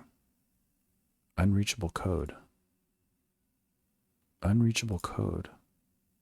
Yeah. I told it not to shoot. Okay. That's what, fine. Yeah. Great. Thanks for the telling me about that. I'm being snarky, but I think that is a good warning. Just not right now. So it picks a direction and then it moves in that direction. But also when it's moving, it turns on the thrusters to appear to be moving that direction for a reason. But maybe I can move this code here so that when it picks a direction, if the thruster isn't working, then maybe it shouldn't pick that direction. Or I could say, I could change the way this is picking the direction. Instead of picking a direction, maybe what it should do is pick some thrusters. And then based on the thrusters, it chooses the direction. But then I have the problem of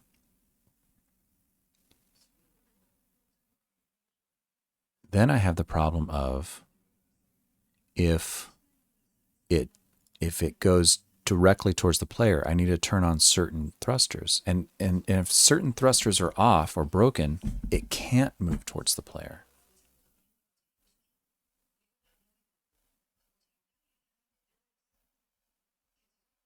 If all the thrusters are broken, it can't move towards the player. It's just going to sit there. So this code wouldn't even run. This is a design problem that I don't know how to solve yet. And I'm trying to write code for this design problem when I haven't finished the design yet. That's why I'm having trouble. I don't know what this guy is supposed to do. I don't know what I want him to do yet. I don't really know how I want him to move yet. And I'm trying to write code to get him to move right, but I haven't designed it properly yet. I haven't fully thought it through. So I think what I need to do is not do this code right now. I'm going to put it away and come back to it.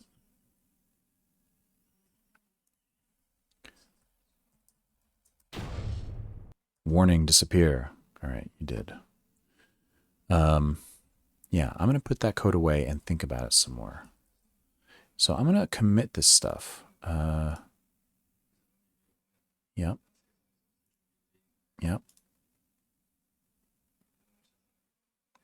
This is all good. Bosses, yeah. Yep.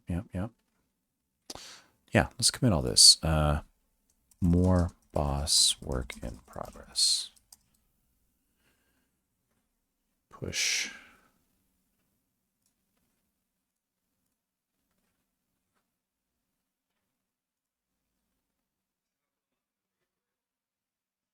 Yeah, I just need to think about that some more.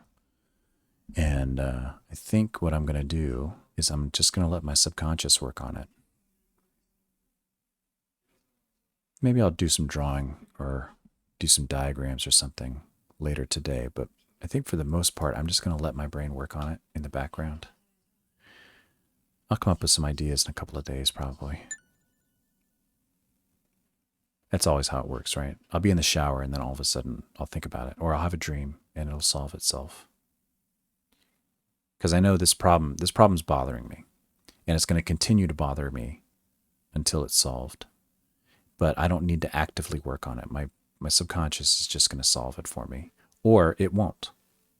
Maybe it's too hard of a problem, but at some point, in a couple of days, I'll just check in.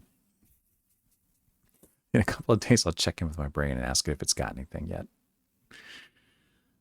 If the idea doesn't come to me tonight in a shower or in a dream.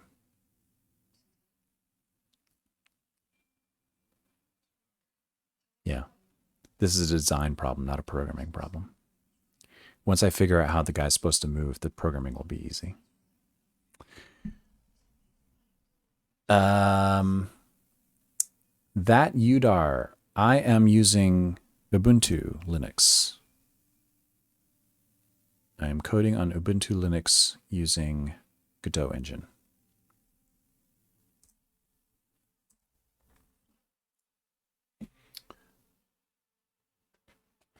And stir fry. Once you know what you want, the code will come easier. Yeah, I think that's true.